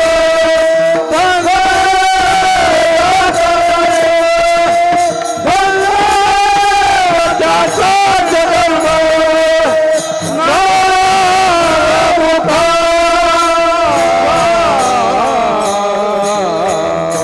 धन्य त्यांचे कुळ, धन्य त्यांचे कर्म, धन्य त्यांचा स्वधर्म नाममुखा. अशा महात्म्याचं कुळ देखील धन्य आहे. आता दोन गोष्टी आहेत. एखादा महात्मा जेव्हा जन्माला येतो तेव्हा त्याचं कुळ शुद्ध असतं म्हणून त्या कुळामध्ये जन्माला येत असतो, असा एक भाग आहे. पवित्र ते कुळ, पवित्र ते कुळ, पावन तो देश, जेथे हरीचे दास जन्म घेते. तुकोबाराय सांगतात तो ते कुळ पवित्र आहे जिथे हरीचे दास जन्म घेतात. बरं का. आता मी पुन्हा सांगतो, दोन विषय आहेत. पहिला विषय पवित्र कुळामध्ये जन्म प्राप्त होणं आणि जन्म प्राप्त केल्यानंतर कुळाला पवित्र करणं. आता तुम्ही जे प्रमाण दिलं ते दुसऱ्या कारणासाठी की जन्म प्राप्त झाल्यानंतर कुळ हे पावन कृष्ण नामे. काही महापुरुष दोन्ही प्रकारचे असतात. त्यांचं कुळही धन्य असतं आणि त्यांच्यामुळेही कुळ धन्य होत असतं. भानुदास महाराज एकनाथ महाराजांचे मूळ पुरुष आहेत. पवित्र कुळ आहे. भानुदास कुलभूषण भक्तीचे श्री एकनाथ निज दैवत अमुचे. जन्म मृत्यू सकला सहिवारिते एक नाम बहुजना तारिते, असं आमच्याकडे नमन केल्या जातं. भानुदास कुलभूषण किंवा भानुदासाची कुळी महाविष्णूचा अवतार. भानुदास महाराजांच्या कुळामध्ये एकनाथ महाराजांचा अवतार झाला म्हणजे कुळ पवित्र आहे आणि अशा पवित्र कुळामध्ये एकनाथ महाराजांचा अवतार झाला. पहिला मुद्दा, कुळ पवित्र आहे त्यामुळे त्याच्या कुळामध्ये निर्माण झालेली सगळीच पवित्र समजली जातात. एकनाथ महाराजांच्या पासून माझी 14वी आणि भानुदास महाराजांच्या पासून 18वी पिढी आहे. आम्हाला जेव्हा लोक बोलावतात त्यावेळी भावना अशी असते की एकनाथ महाराजांचे वंशज आमच्याकडे येतात. एक पवित्रतेची भावना असते, श्रद्धेची भावना असते आणि त्या पोटी आम्हाला बोलवल्या जातं. पण आमची वागणूक जर का परंपरेला साजेशी नसेल तर आम्हाला कोणी बोलावणार नाही. अर्थात ते मारून मुटकून परंपरेचं बनवायचं असं नाही, आपली भावनाच तशी असली पाहिजे. आपण कोणत्या कुळामध्ये जन्माला आलेलो आहेत, आपल्या कुळाचं आपल्या घराण्याचं नाव हे बदनाम होता कामा नये. भलेही फार आम्ही काही दिवे लावू शकलो नाही तरी बदनाम तरी होता कामा नये. ही भूमिका प्रत्येकाची असणं गरजेचं आहे. केवळ आमचंच नाही, मी प्रत्येकाचं बोलतोय. आपल्या घराचं नाव किमान बदनाम होता कामा नये याचा विचार आपण केला पाहिजे, कारण त्याचा परिणाम पुढच्या पिढ्यांना मग भोगावा लागतो जर आता आपली काही गडबड झाली तर. म्हणून भानुदास महाराजांच्या कुळामध्ये एकनाथ महाराजांचा अवतार झाला. कुळ पवित्र आहे आणि त्या पवित्र कुळामध्ये जन्म झाला. म्हणजे काय, बीज जर चांगलं पेरलं तर त्याला फळं चांगले येणार आहेत. हे उदाहरण इथं साजेसं आहे. शुद्ध बीजापोटी शुद्ध बीजापोटी फळे रसाळ गोमटी. आणि असे रसाळ आणि गोमटे फळ हे चांगल्या बीजाच्या योगानं प्राप्त होतात. म्हणून एकनाथ महाराज हे पवित्र कुळामध्ये जन्माला आलेले आहेत. बर, पण कधी कधी असं होतं की महात्मा स्वतः मुळे कुळ पवित्र करून टाकत असतो. भलेही त्याचं कुळ पवित्र असो अथवा नसो. पुराणांतरी अनेक उदाहरण आहेत की वाईट माणसांच्या घरी जन्म झाला, म्हणजे हिरण्यकश्यपूच्या पोटी जन्म झाला, पण पोटी कोण आलं, भक्त प्रल्हाद. त्यांनी काय केलं, त्याच्या कुळाचा उद्धार करून टाकला. बाप कसा आहे माहिती नाही, वाईट वागतोय, पण मुलगा भगवंताचा भक्त आहे, निस्सीम भक्त आहे, ज्याने आम्हाला नवविधा प्रकारची भक्ती सांगितली. श्रवणम कीर्तनम विष्णुस्मरणम पादसेवनम अर्चनम वंदनम दास्यम सख्यम आत्मनिवेदनम अशी नवविधा प्रकारची भक्ती आम्हाला भक्त प्रल्हादानं दिलेली आहे. आणि त्यामुळे कुळ कसंही असो, हा भक्त प्रल्हाद जेव्हा जन्माला आला त्यांनी स्वतःच्या कर्मानं त्याचं कुळ पावन करून टाकलं. काही महात्मे असे आहेत की त्यांचा आधीचा इतिहास आम्हाला माहिती नाही, त्यांचे पूर्वज कोण होते आम्हाला माहिती नाही, पण प्रत्येक कुळामध्ये महात्मे जेव्हा जन्माला आले तेव्हा ते कुळ त्यांच्या नावानं ओळखलं जाऊ लागलं. ही भूमिका लक्षात घ्या. म्हणून त्यांचं कुळही पवित्र आहे. आणि केवळ कुळ पवित्र असून चालत नाही, तर कुळाप्रमाणे त्याचं आचरण देखील पवित्र असलं पाहिजे, कर्म देखील पवित्र असलं पाहिजे. म्हणून नाथ महाराजांनी सांगितले, धन्य त्यांचे कुळ, धन्य त्यांचे कर्म. त्यांचे कर्म सुद्धा काय असलं पाहिजे, पवित्र असलं पाहिजे, चांगलं असलं पाहिजे, तर धन्यता प्राप्त होती आहे. कर्म म्हणजे काय, जी क्रिया आपल्याकडनं घडते त्याला कर्म म्हणायचं. ते चांगलं असलं पाहिजे. आपण कोणत्या कुळात आहोत, आपण काय करायला हवं, आपण काय करायला नको. वाईट कुळामध्ये जरी आपण असोत तरी सुद्धा असं आपण काय वागावं जेणेकरून आमचं कुळ पुढे चालून चांगलं समजल्या जाईल याचं चिंतन प्रत्येकानं करावं. म्हणून धन्य त्यांचे कुळ, धन्य त्यांचे कर्म, धन्य त्यांचा स्वधर्म नाममुखा.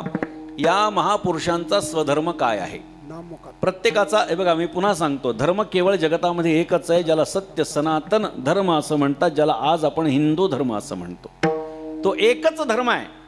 मात्र तरी देखील धर्माची व्याख्या करत असताना धारणात इति धर्मः अशी त्याची व्याख्या केली जाते.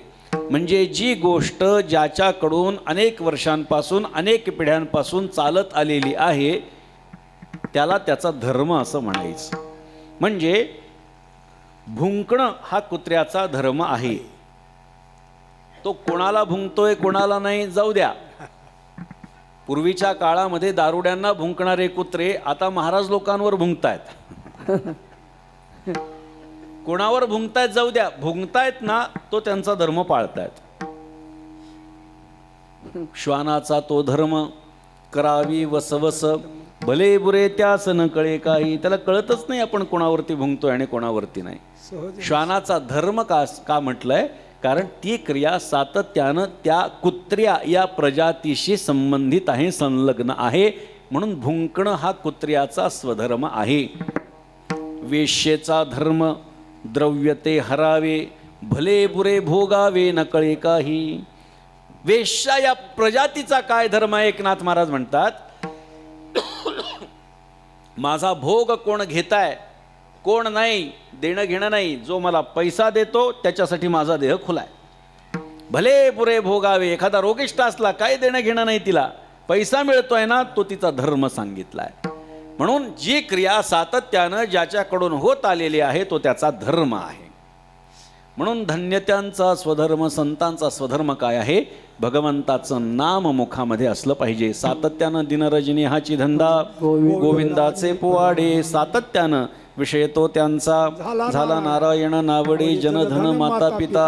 हां, तेच तेच तेच तीच गोष्ट. तच्चिंतनम तत्कथनम अन्योन्यम तत्प्रबोधनम. सातत्यानं त्या भगवंताचं नाम हे मुखामध्ये आली मुखावाटे अमृत वचने. सातत्यानं अमृत हे मृखे स्रवत असे, अशी अवस्था ही साधू पुरुषांच्या जीवनाची असते. म्हणून त्यांच्या कोणत्याही क्रियेच्या वेळी मुखातून नामस्मरण आहे. नाथ महाराज उपदेश करतात, हरी बोला देता, हरी बोला घेता, हसता खेळता हरी बोला, हरी बोला गाता, हरी बोला खाता, सर्व कार्य करिता हरी बोला, हरी बोला एकांती, हरी बोला लोकांती, देह त्यागांती हरी बोला, हरी बोला भांडता, हरी बोला कांडता, उठता वैसता हरी बोला, हरी बोला जनी, हरी बोला विजनी, एका जनार्दनी हरी बोला. कोणतीही क्रिया करत असताना आमच्या मुखातून भगवंताचं नाम यायला हवं, ही संतांची वृत्ती आहे. म्हणून आपण जे करतो ते इतरांनी करावं ही त्यांची भूमिका असते. म्हणून देवाचं नामस्मरण करा. सातत्यानं अट्टहास ते करत असतात. देवाचं नाव घ्या, देवाचं नाव घ्या. कोणतीही क्रिया करत असताना देवाचं नाव घ्या. संत महात्मे का सांगतात? कारण कलियुगी उद्धार हरीच्या नामे. कृते ध्यायते विष्णुं त्रेतायाम यजतो मखैहि, द्वापरे परिचर्यायां कलौतत हरी कीर्तनात. असं आमचं शास्त्रवचन आम्हाला डोळ्यासमोर असतं. म्हणून नामस्मरण ज्याच्या मुखातून होतं असे संत आहेत. संतांची क्रिया काय, संतांचा धर्म काय? तर नामस्मरण. मात्र त्यांचं नामस्मरण, त्यांची भक्ती ही तुमच्या आमच्यासारखी नाही. तुमच्या आमच्यासारखी म्हणजे काय? की दुःख आलं की देव आठवला, बरोबर. सुख आल्यानंतर कधी देव आठवतो का हो? नाही. त्यावेळी फार गडबड असते. लग्न ठरल्यानंतर जेव्हा मारुतीरायाचं दर्शन करायचं असतं तेव्हा नवरदेवाला लवकर निघण्याची फार घाई झालेली असते. कारण लवकर लग्न व्हावं, तिथं थांबण्याची इच्छा नाही. पण त्याच मारुतीरायाला जेव्हा काही पुत्र होत नसेल, अन्य काही त्रास झाला, तर कोणीतरी सांगतं की मारुतीरायांच्या तिथं जाऊन अमुक अमुक माळा जप करायच्या. त्यावेळी मात्र तासनतास तिथं जाऊन बसतो. म्हणजे दुःख आल्यानंतर देव आठवतो, तोच देव सुखात आम्हाला आठवत नाही. मात्र संत महात्मे, जे खरे संत महात्मे आहेत, असा विचार करत नाही. संकट असो किंवा सुख असो, भगवंताचं नामस्मरण करतात. अभंगाचं तिसरं. संकट सुखात सदा नाम गाय. संकट सुखात नाम सदा गाय.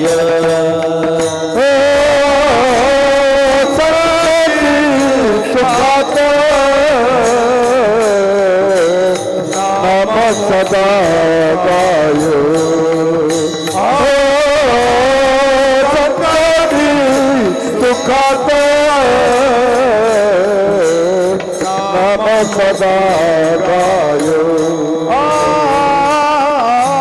संकटी सुखात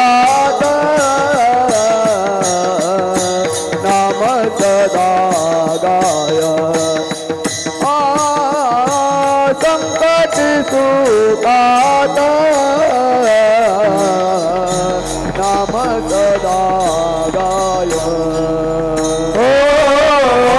संकट सुखात नाम सदा गाय. संकट सुखात नाम सदा गाय.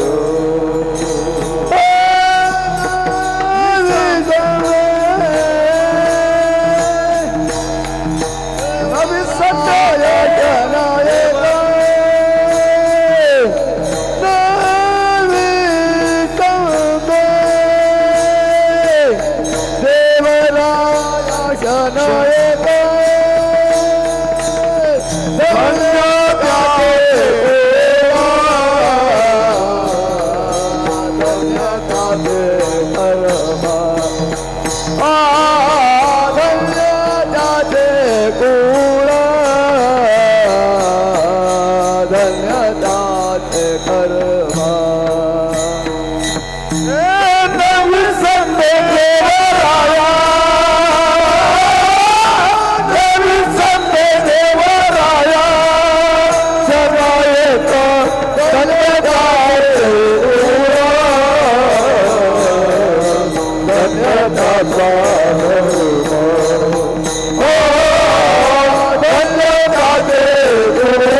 ते परवा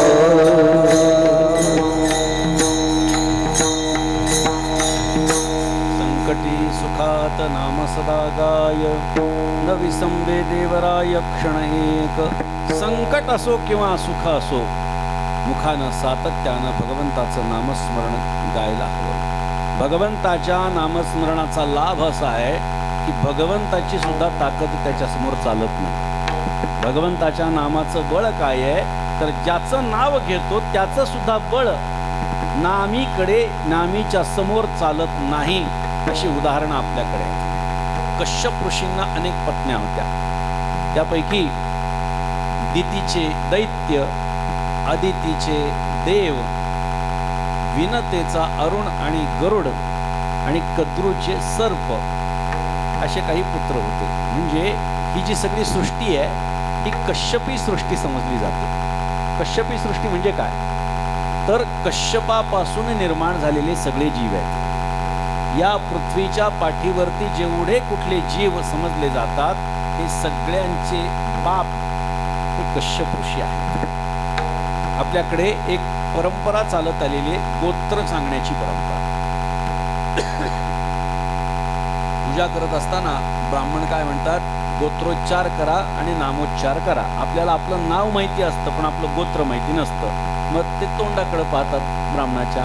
मग ब्राह्मण काय म्हणतात, कश्यप गोत्रोत्पन्नोहम असं म्हणतात. त्याचं कारण असं आहे की तुम्हाला जर कश्यपांच्या नंतरच्या कोणत्या शाखेकडून तुमची शाखा आहे हे कळत नसेल तर कश्यपाचं नाव घ्या, त्याच्यामध्ये ते नाव आलंच असा त्याचा अर्थ आहे. म्हणजे एवढा कश्यप ऋषींचा अधिकार आणि एवढी व्यापकता त्यांची अख्ख्या पृथ्वी तलावरती आहे.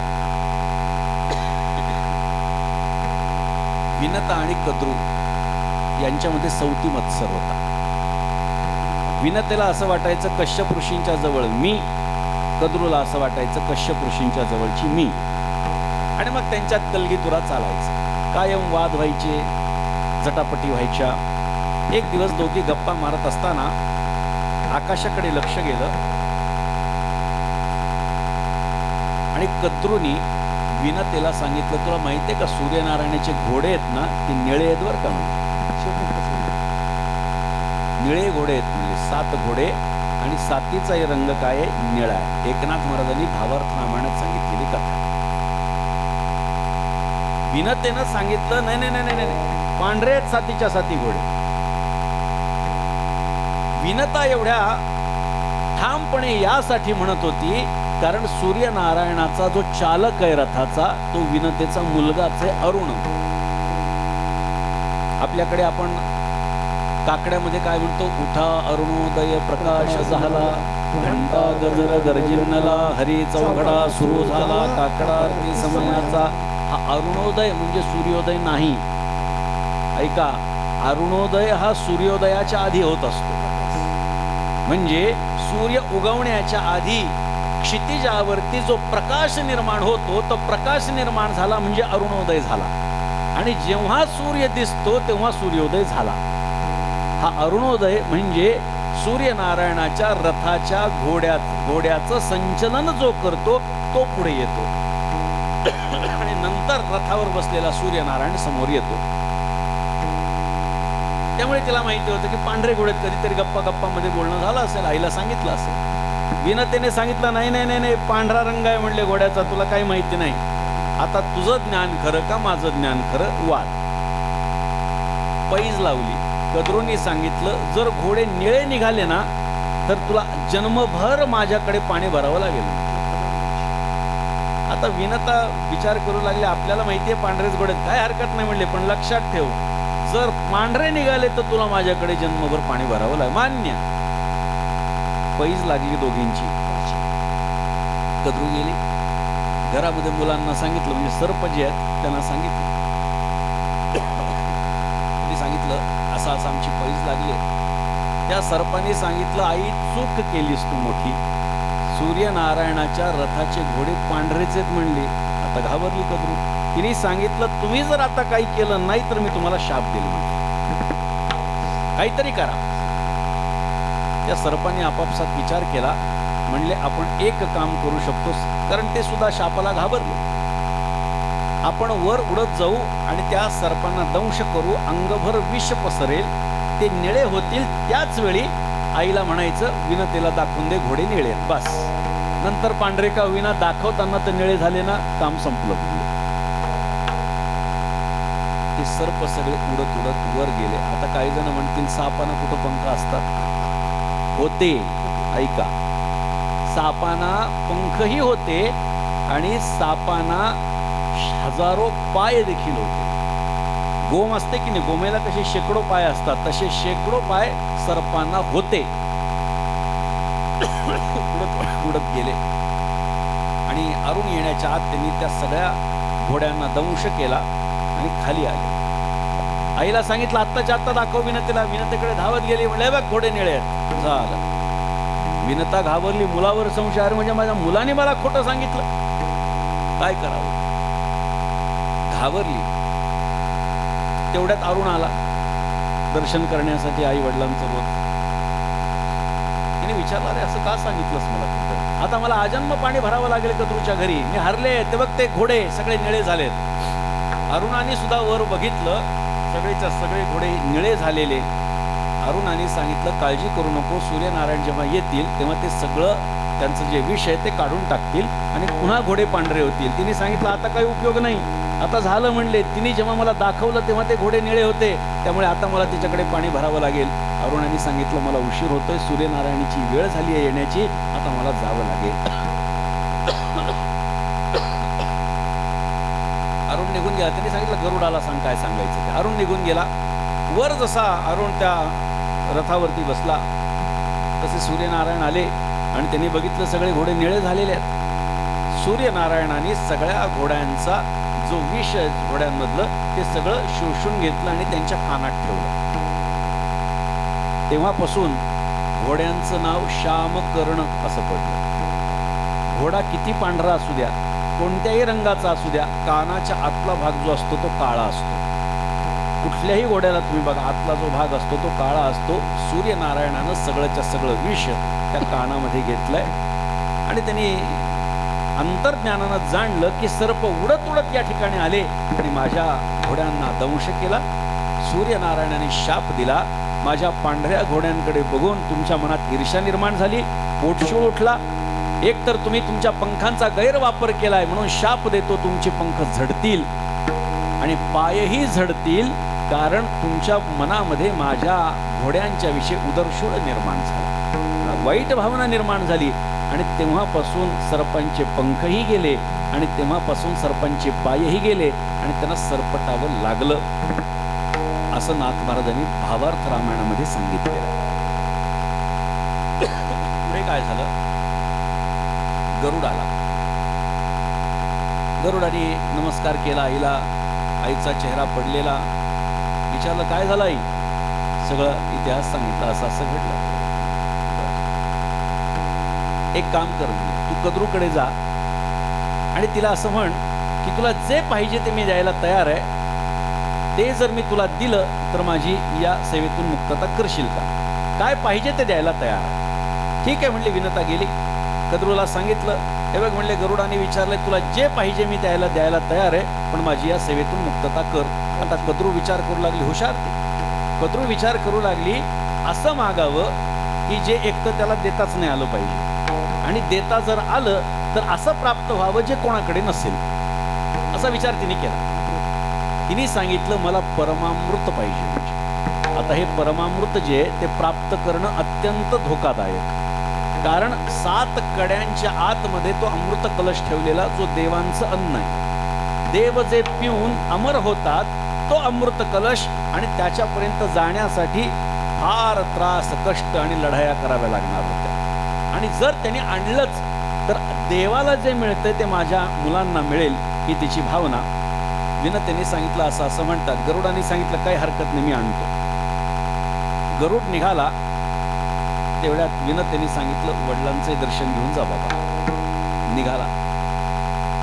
वडिलांचं दर्शन घेतलं, कश्यप ऋषींचं, आणि सांगितलं बाबा असं असं करायला मी चाललोय. कश्यप ऋषींनी सांगितलं एक लक्षात ठेव, जे प्राप्त करायला तू चाललायस तिथपर्यंत पोचणं अशक्य प्राय आहे. मात्र एक गोष्ट माझी लक्षात ठेव, किती जरी त्रास झाला तरी भगवंताचं नाम मात्र मुखातून सोडायचं नाही. एवढंच फक्त तू कर, यश तुझ्या हातामध्ये आहे. तथास्तु म्हणले, गेले. आता त्या गरुडाच्या बरोबर या विनतेची एक दासी होती, नकुला. त्या नकुलाचा मुलगा नकुल, तो म्हणला, दादा मी पण तुझ्या बरोबर येणार. नकुल म्हणजे मुंगूस, ते मुंगूस आहे, त्याच्या बरोबर निघालं. पहिलं जे चक्र होतं, पहिलं जे कडं होतं ते सर्पांचं होतं. त्या सर्पांच्या कड्याला भेदून यांनी काम केलं. वरुणाने एक पाश टाकला आणि त्या पाशाला यांनी कुरतडलं. या सर्पांना त्याच्याविषयी मत्सर निर्माण झाला, द्वेष निर्माण झाला, की आमच्या दोघांचं भांडण आहे, या नकुलाला येण्याची काय गरज आहे. तेव्हापासून सर्प आणि मुंगूस यांचं भांडण सुरू झालं. या कथेमध्ये जीवशास्त्रीय अनेक बदल घडलेत, नाथ महाराजांनी सांगितलेल्या या कथेत. तेव्हापासून मुंगूस आणि सर्पाचं भांडण सुरू झालं. आणि पुढं आता विषय निघाला म्हणून सांगतो, पुढं जेव्हा भगवंतानी आशीर्वाद दिला त्या मुंगूसाला, तो असा होता की तू गरुडाचं सहकार्य केलंस ना, जेव्हा जेव्हा तुझं आणि सर्पाचं भांडण होईल तेव्हा तेव्हा तुझा विजय होईल, असं भगवंतानी त्याला आज्ञा दिली आणि असा आशीर्वाद दिला होता. असो, त्या वरुणाच्या पाशापासून सोडवलं. एक एक पाश, एक एक कडं भेदत भेदत हे दोघं पुढे चालले. हाहाकार माजला. अनेक, बघा, यमाचे सुद्धा कडं होतं, यमगणांचं कडं होतं, शिवगणांचं कडं होतं. एक एक कडं पार करत करत करत जेव्हा गरुड अमृताच्या कलशापर्यंत जाऊ लागला तेव्हा सगळेजण घाबरले. आणि घाबरल्यानंतर देवराज इंद्राकडे गेले. सांगितलं, आपला अमृताचा कलश उडवण्यासाठी, घेऊन जाण्यासाठी एक पक्षी आलाय. म्हणले, महाकाय. इंद्र चिडला, ऐरावतावरती बसला आणि स्वतःचा जे शस्त्र आहे ते त्याच्या दिशेने उगारलं. ते उगारल्याच्या नंतर त्या शस्त्राला यांनी गिळून टाकलं. इंद्र विचार करू लागला, माझं शस्त्र चाललं नाही, असा हा प्राणी आहे. गेले ब्रह्मदेवाकडे सगळे देव. म्हणले, देवा असं असं होऊ लागलंय, एक पक्षी असा अमृताच्या कलशापर्यंत पोचतोय. ब्रह्मदेवाने सांगितलं, त्याला शाप द्यावा लागेल. गरुडाने बघितलं, शाप देण्यासाठी जसा कमंडलू हातात उचलला तसा याने उडत उडत तो कमंडलूच गिळून टाकला. ब्रह्मदेवाचं काही चालेना. सगळे गेले भगवान महादेवापाशी. महादेवाला सांगितलं, म्हणले, देवा असं असं झालंय. महादेवही चिडले, स्वतःचा त्रिशूळ घेतला आणि त्या गरुडाच्या दिशेनं भिरकावला. मुखामध्ये भगवंताचं, नारायणाचं नाव आहे. महादेवाचा त्रिशूळ सुद्धा गिळून टाकला त्याने. सगळे देव भगवान नारायणाकडे गेले आणि सांगितलं, देवा असं असं होत आहे. भगवंत चिडले. म्हणले, आता माझ्या सुदर्शन चक्राशिवाय काही पर्याय नाही. भगवंत आले आणि त्यांनी सुदर्शन चक्र त्या गरुडाच्या दिशेने भिरकावलं. जसं ते सुदर्शन चक्र भिरकावलं, सुदर्शन चक्रही गळून टाकलं त्यांनी. भगवान विचार करू लागले, काय हा पक्षी आहे. माझं सुदर्शन चक्र जे आतापर्यंत कधी हरलं नाही, याने गिळून टाकलं या पक्षाने. भगवंत हसू लागले. वा वा म्हणले, पक्षीराज, मी तुझ्यावर प्रसन्न झालोय, काय मागायचं ते माग. गरुड हसू लागला. गरुडाने सांगितलं, देवा, अरे मी जिंकलोय आणि तू हरलायस, त्याच्यामुळे तुलाच काय मागायचं असेल तर माग म्हणले मला. बघा, भक्ताचा काय अधिकार आहे. ज्याचं नाव घेतोय त्याच्या समोर सुद्धा नाव घेणारा जो आहे त्याचं बळ अधिक आहे ज्याचं नाव घेतोय त्याच्यापेक्षा. अरे तुलाच काय मागायचं तरी माग म्हणले. आता आजच्या भाषेमध्ये जर बोलायचं झालं तर भगवान नारायण हे अपॉर्च्युनिस्ट आहेत. लक्षात, जी जी गोष्ट मिळतीये, लाभ होतोय, तो घेऊन पटकन मोकळं व्हायचं, जास्त भानगडीत पडायचं नाही. त्यांनी सांगितलं, जे मागणार ते देणार. हो, भगवंतानी त्याला 2 मागण्या मागितल्या. त्यांनी सांगितलं, तुझ्यासारखा वेगवान पक्षी हा माझं वाहन व्हावा. तथास्तु. तेव्हापासून गरुड हा भगवान नारायणाचं वाहन झाला. दुसरं मागणं मागतो म्हणले, माग देवा, काय मागायचं. माझ्याशिवाय कोणाचीही आज्ञा मानायची नाही आणि माझ्या दृष्टीसमोर राहायचं. तथास्तु. तेव्हापासून भगवान नारायण जिथे जिथे आहे, महाविष्णूची मंदिरे जिथे जिथे आहेत, तिथे सर्वप्रथम समोर कोण असतो? गरुड असतो. त्यामुळे त्या परमात्म्याचं नाव सुद्धा त्यांनी काय पडलं, गरुडा वाहना गभीरा येई गादा तारा वापर उमा देवी वरा श्री विठ्ठला. असा तो परमात्मा, आणि गरुडाला त्यांनी वश करून टाकलं. आता त्यांनी विचारलं, हे तू का करतोय? त्यांनी सगळा इतिहास सांगितला. इतिहास सांगितल्याच्या नंतर भगवंतांनी सांगितलं, अरे कद्रूला हा हंडा जरी दिला, त्यांना त्या सर्पांना तुम्ही हे अमृत जरी पाजलं तरी त्याचं विष होणार आहे, त्यांना त्याचा काहीही लाभ होणार नाही. पण गरुडांनी सांगितलं, देवा आईला शब्द दिला आहे, आईला जर मला माझ्या या त्रासातून सोडवायचं असेल तर मला हा हंडा घेऊन जाणं. मी तुझा जरी भक्त बनलो असलो, तुझं जरी वाहन झालेलो असलो तरी जोपर्यंत आईची मुक्तता करत नाही तोपर्यंत तुझ्या सेवेत येणार नाही म्हटले. तू जरी आडवा आला तरी मी तो हंडा घेऊन जाणार म्हणजे जाणार, असा संकल्प केला. तेव्हा भगवंतांनी सांगितलं, ठीक आहे बाबा कर, पण आपण एक मधला मार्ग काढू. पहिले तर तू सगळ्या देवांचे अस्त्रशस्त्र देऊन टाक म्हणले. त्यांचे त्याला सगळ्यांचे अस्त्रशस्त्र देऊन टाकले. त्यांनी सांगितलं, तू हंडा घेऊन जा. तिथे गेल्यानंतर नदीच्या बाजूला ठेवून दे. सगळे सर्प येतील, त्यांना सांगायचं स्नान केल्याच्या शिवाय कोणी अमृत प्यायचं नाही, आणि तोपर्यंत तुझ्या आईची सोडवणूक करून घ्यायची. आणि एकदा ते स्नान करण्यासाठी गेले की इंद्र कावळ्याच्या रूपात येईल आणि तो हंडा घेऊन पळून जाईल. तुझंही काम झालं, माझंही काम झालं. मधला मार्ग आहे भगवंताचा. झालं तसं ठरलं. ते ठेवला हंडा, गवताच्या पात्यांवरती ठेवला. सगळे सर्प धावून आले. त्याने सांगितलं, थांबा, पहिले माझ्या आईची सुटका करा. झालं, कद्रूंना सांगितलं, तुला मुक्त केलं माझ्या सेवेतून, आपलं काम झालं. त्यांनी सांगितलं, स्नान करायचं आणि मग अमृत प्यायला यायचं. सगळेजण सरपटत, कारण आता पंख नव्हते, पाय नव्हते, सरपटत पाण्यामध्ये गेले. स्नान करेपर्यंत इंद्र आला आणि त्याने तो हंडा उचलला आणि उडू लागला. पण आता काय असतं, सुंब जळला पण पिळ गेला नाही असं आपल्याकडे म्हटलं जातं, नाही का. यांचे पंख गेले होते पण उडण्याची धमक गेली नव्हती अंगातली. त्यामुळे काही जणांनी त्याच्यावर हंड्यावर उडी मारली. हंड्यावर उडी मारल्यानंतर तो हंडा असा हल्ला आणि त्याच्यातले काही थेंब खाली पडले. हंडा घेऊन कावळा म्हणजे इंद्र निघून गेला. आता या सर्पांनी असा विचार केला की हा हंडा जरी आपल्याला मिळाला नाही, याच्यावर पडलेले थेंब जर आपण पिले तर आपण अमर होऊ. म्हणून त्या काड्यांवरती, त्या गवतांवरती पडलेल्या त्या अमृताच्या थेंबाला ते चाटू लागले. सगळ्यांनी त्यांना चाटलं आणि त्या चाटण्यामुळे झालं असं, त्या एवढ्या तीव्र होत्या, तीक्ष्ण होत्या की त्यांच्या एकाच्या 2 जिभा झाल्या. तेव्हापासून सर्पांना 2 जिभा आहे. जेव्हा सर्प तोंड बाहेर काढतो असे 2 जिभा बाहेर येतात. त्याचं कारण काय, तर हे कारण अमृत कशावरती पडलं, दर्भावरती. त्यामुळे पूजेमध्ये अत्यंत पवित्र मानला गेलेला दर्भ आहे. ब्राह्मण काय करतात, बोटामध्ये ते काड्या अडकवतात, त्याला दर्भ म्हणतात. तो पवित्र त्याला काही ठिकाणी म्हटलं जातं. का पवित्र आहे, कारण त्याच्यावरती अमृताचे कण पडले होते म्हणून तो पवित्र आहे. दृष्टांत संपला. इथे गरुड भगवंताचं वाहन झाला, पण जाण्याच्या आधी वडिलांनी सांगितलेलं नाम मुखामध्ये धारण केलं. तुझ्या नामाचा महिमा, तुझ्या नामाचा महिमा, तुझ्या नामाचा महिमा. तुझं नकळे मेघ श्यामा, तुझं नकळे मेघ श्यामा, तुझं नकळे मेघ श्यामा, तुझं नकळे मेघ श्यामा. तुका म्हणे आम्हा, तुका म्हणे आम्हा, तुका म्हणे आम्हा, तुका म्हणे आम्हा. जन्म गोड यासाठी, गोड यासाठी, गोड यासाठी, जन्म गोड यासाठी.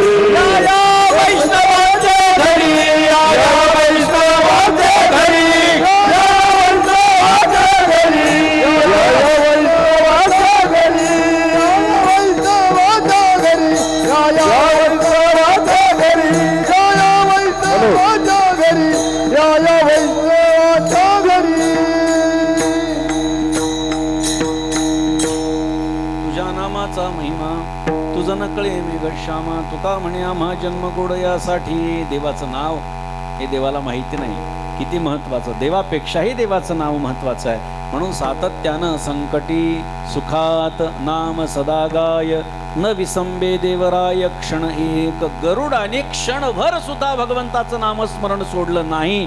परिणाम काय झाला? देवालाही हार पत्करावी लागली. एवढा भगवंताच्या नामाचा अधिकार आहे. विठोबा रखुमाये विठोबा रखुमाई विठोबा रखुमाई विठोबा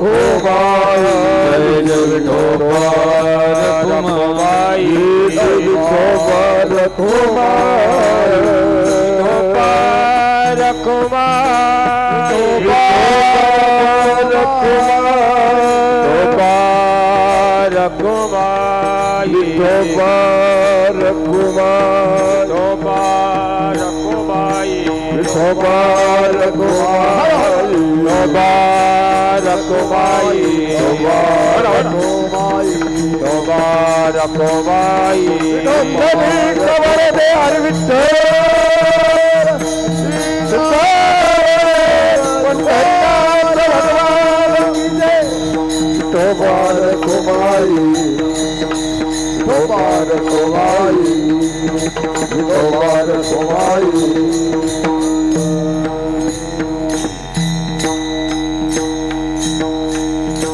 भाग्याचे भाग्य धन्य ते संसारी साठविती हरी हृदया माझी.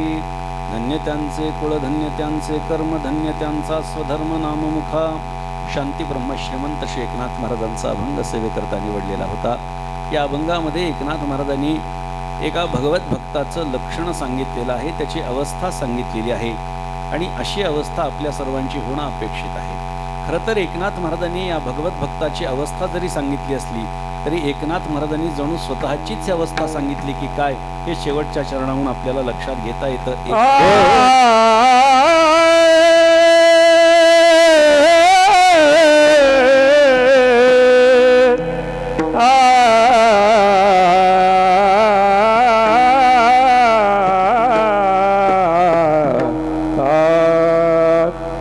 एका जनार्दनी धन्यताचे दैव.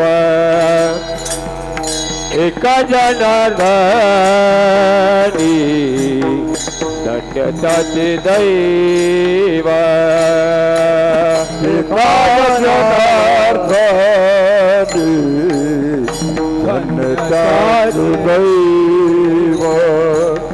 एका जनार्दनी धन्यताचे दैव. उभा स्वयंमेवा देव घरी. उभा स्वयंमेवा देव घरी.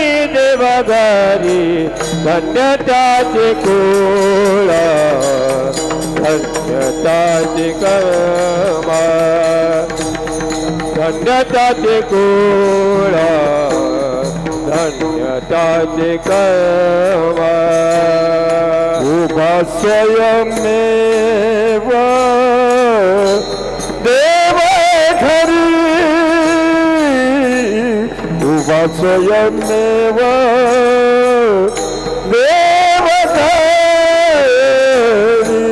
धन्यताचे कुळ धन्यताचे कर्म. धन्यताचे कुळ धन्यताचे कर्म. धन्यताचा स्वधर्म नाम मुखा.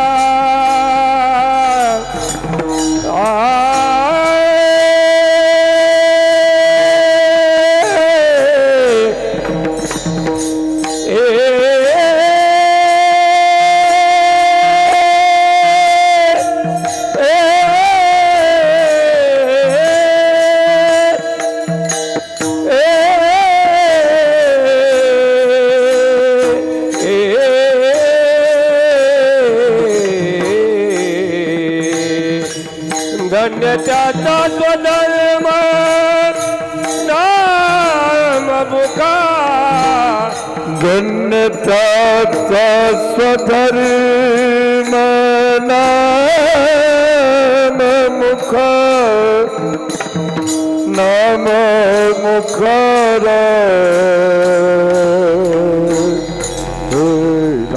नाम मुख नाम मुख नाम मुख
जनार्दनी धन्य त्यांचे दैव.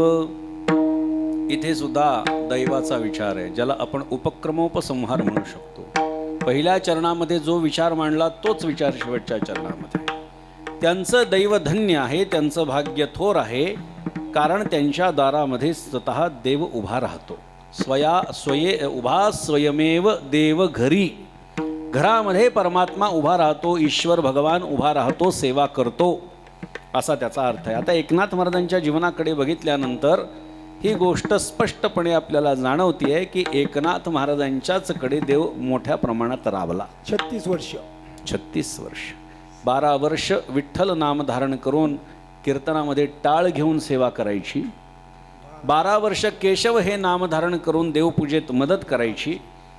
आणि 12 वर्ष श्रीखंड हे नाम घेऊन रांजणात पाणी भरायचं. द्वारकेची मूर्ती एकनाथा घरी, पाणी वाहे हरी कावडीने, श्रीखंड्या चंदन उगाळून करी वस्त्रगंगा तिरी धुतसे, सेवेसी तत्पर उभा ठाई ठाई देवपूजे समय तिष्ठतसे, निळा म्हणे देव राबे ज्याचे घरी, दत्त चोपदारी करीतसे, किंवा कावडीने पाणी ज्या घरी चक्रपाणी वाहे, अनन्य भक्ती भावे निळा वंदी त्यांची पाये, किंवा श्रीखंडिया म्हणवी कृष्णची ब्रह्मचारी, सर्वोपचार जलवाहक टाळधारी, सेवा सुखे विसरला स्वपदा मुरारी, श्री एकनाथ विबुधा भरणावतारी. अनेक प्रमाण देता येतील. दासोपंतांचा अभिमान गेला घेताची दर्शन, धन्य धन्य एकनाथा तुमचे चरणी माझा माथा, दत्तात्रय चोपदार येथे उभे काठीकर, निळा शरण तुमच्या पाया, अनन्य भावे नाथराया. स्वतः भगवान दत्तात्रय त्रिगुणात्मक त्रयमूर्ती दत्त हा जाणा अशी आरती आपण ज्यांची म्हणतो, ते प्रभू दत्तात्रय एकनाथ महाराजांच्या दारामध्ये चोपदार होऊन उभे राहतात. यामध्येच सगळ्या गोष्टी आल्या. एकनाथ महाराजांचा अधिकार किती मोठा आहे ही गोष्ट आपल्याला लक्षात आल्याशिवाय राहणार नाही. म्हणून एका जनार्दनी धन्य त्यांचे दैव, उभा स्वयमेव देव घरी, धन्य त्यांचे कुळ, धन्य त्यांचे कर्म, धन्य त्यांचा स्वधर्म नाम मुखा. आपल्या बारडगाव दगडीमध्ये अखंड हरिनाम सप्ताहाचं 52वं वर्ष आणि त्यानिमित्तानं 5व्या दिवसाची कीर्तन सेवा माझ्या वाट्याला आलेली होती. यथामती अभंगाचं चिंतन केलं. आपल्या परिसरातली बरीचशी मंडळी पैठणला नाथषष्ठीसाठी येतात, पण तरी देखील खूप सारी मंडळी नाथषष्ठीला येत नाहीत आणि न येणाऱ्यांची संख्या येणाऱ्यांपेक्षा जास्त आहे याची मला जाणीव आहे. त्यामुळे आपण जरूर पैठणला नाथषष्ठीच्या वारीला या. त्याचं कारण असं आहे, मोरोपंतांनी असं सांगितलं आहे, मयूरपंत पराडकर असं त्यांचं नाव होतं, ज्यांना मोरोपंत असं म्हणतात किंवा मयूर पंडित असं म्हणतात. ते काय म्हणतात, जो एकदा पैठणा सजाय षष्ठी तो जीवनी कधी न होय कष्टी. जीवनातलं कष्ट दूर करायचं असेल तर आपण प्रतिवर्षी एकनाथ षष्ठीच्या वारीला आलं पाहिजे. एकनाथ महाराजांचं दर्शन घेऊन कृतकृत्यतेची अनुभूती घेतली पाहिजे. जर नाथ षष्ठीला येणं जमत नसेल तर प्रत्येक शुद्ध एकादशीला पैठणची वारी असती, त्या शुद्ध एकादशीची वारी आपण केली पाहिजे. नाही जमलं वद्य एकादशीची वारी केली पाहिजे. आणि नाहीच जमलं तर कधीतरी नाथ महाराजांचं दर्शन घेऊन आलंच पाहिजे. कारण एकनाथ महाराज हे संत आहेत आणि संतांचा स्वभाव काय, आपणासारिखे करीती तात्काळ नाही काळ वेळ तया लागी. एकनाथ महाराज हे शांती ब्रह्म आहेत आणि एकनाथ महाराज हे ऐश्वर्यवान संत आहेत. त्यामुळे त्यांच्या शरणागतीमध्ये जर आपण गेलं तर जीवनामध्ये जे दुःख आहे, जो त्रास आहे, जे कष्ट आहे ते शांतीच्या प्राप्तीनंतर निवृत्त होतील आणि आमच्या जीवनामध्ये जे दारिद्र्य आहे ते त्यांच्याकडून प्राप्त झालेल्या ऐश्वर्यामुळे नष्ट होईल. आणि म्हणून आपण पैठणला जरूर या. या व्यतिरिक्त पुन्हा एकदा एक मोठा उत्सव करण्याचा एक संकल्प हा पैठणमध्ये केलेला आहे आणि त्याचं औचित्य असं आहे की वारकरी संप्रदायाच्या अध्वर्यूंनी, आधीच्या लोकांनी वारकरी संप्रदायाच्या सगळ्या ग्रंथांचं परिशीलन केल्यानंतर 3 ग्रंथ महत्त्वाचे म्हणून काढले, ज्याला प्रस्थानत्रयी असं म्हणतात. म्हणजे 3 ग्रंथ प्रमुख आहेत. कोणते कोणते तर ज्ञानेश्वरी, एकनाथी भागवत आणि तुकाराम महाराजांची गाथा असा त्याचा क्रम सांगितला जातो. आता देहूला तुकाराम महाराजांच्या गाथेचं मंदिर आहे, आळंदीला ज्ञानोबारायांच्या ज्ञानेश्वरीचं मंदिर आहे, पण पैठणला एकनाथ महाराजांच्या भागवताचं मंदिर नव्हतं. ते मंदिर बांधण्याचा सत्संकल्प आपण केलेला आहे आणि लवकरात लवकर म्हणजे पुढच्या 5 ते 7 वर्षांमध्ये भव्य दिव्य असं एकनाथ महाराजांच्या भागवताचं मंदिर पैठणमध्ये उभं राहणार आहे. आणि त्यासाठी भूमिपूजनाचा एक मोठा सोहळा आपण साधारणतः डिसेंबरच्या कालखंडामध्ये साजरा करणार आहोत. या कार्यामध्ये आपण सर्वांनी तन मन धनानं सहभागी व्हावं अशी अपेक्षा व्यक्त करतो. मी पत्रिका पाठवेन. गवळी महाराज, तुम्ही सर्वांपर्यंत पत्रिका पोचवायची आहे आणि आपण सर्वांनी त्या कार्यक्रमाला यावं असं आमंत्रण सर्वांना या निमित्तानं देतो. यथामती अभंगाचं चिंतन झालं. झालेली सेवा शांतीब्रह्म श्रीमंत श्री एकनाथ महाराजांच्या चरणी, तुम्हा सज्जन वृंदांच्या चरणी समर्पित करतो आणि माझ्या वाणीला पूर्ण विराम देतो. संतांचं एकदा नामस्मरण करा.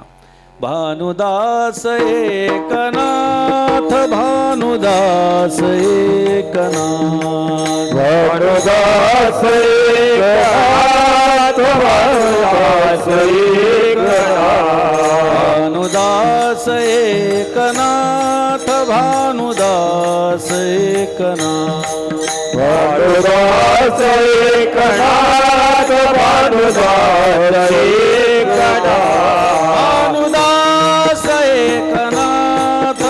भानुदास एकनाथ, भानुदास एकनाथ, भानुदास एकनाथ, भानुदास एकनाथ, भानुदास एकनाथ, भानुदास एकनाथ, भानुदास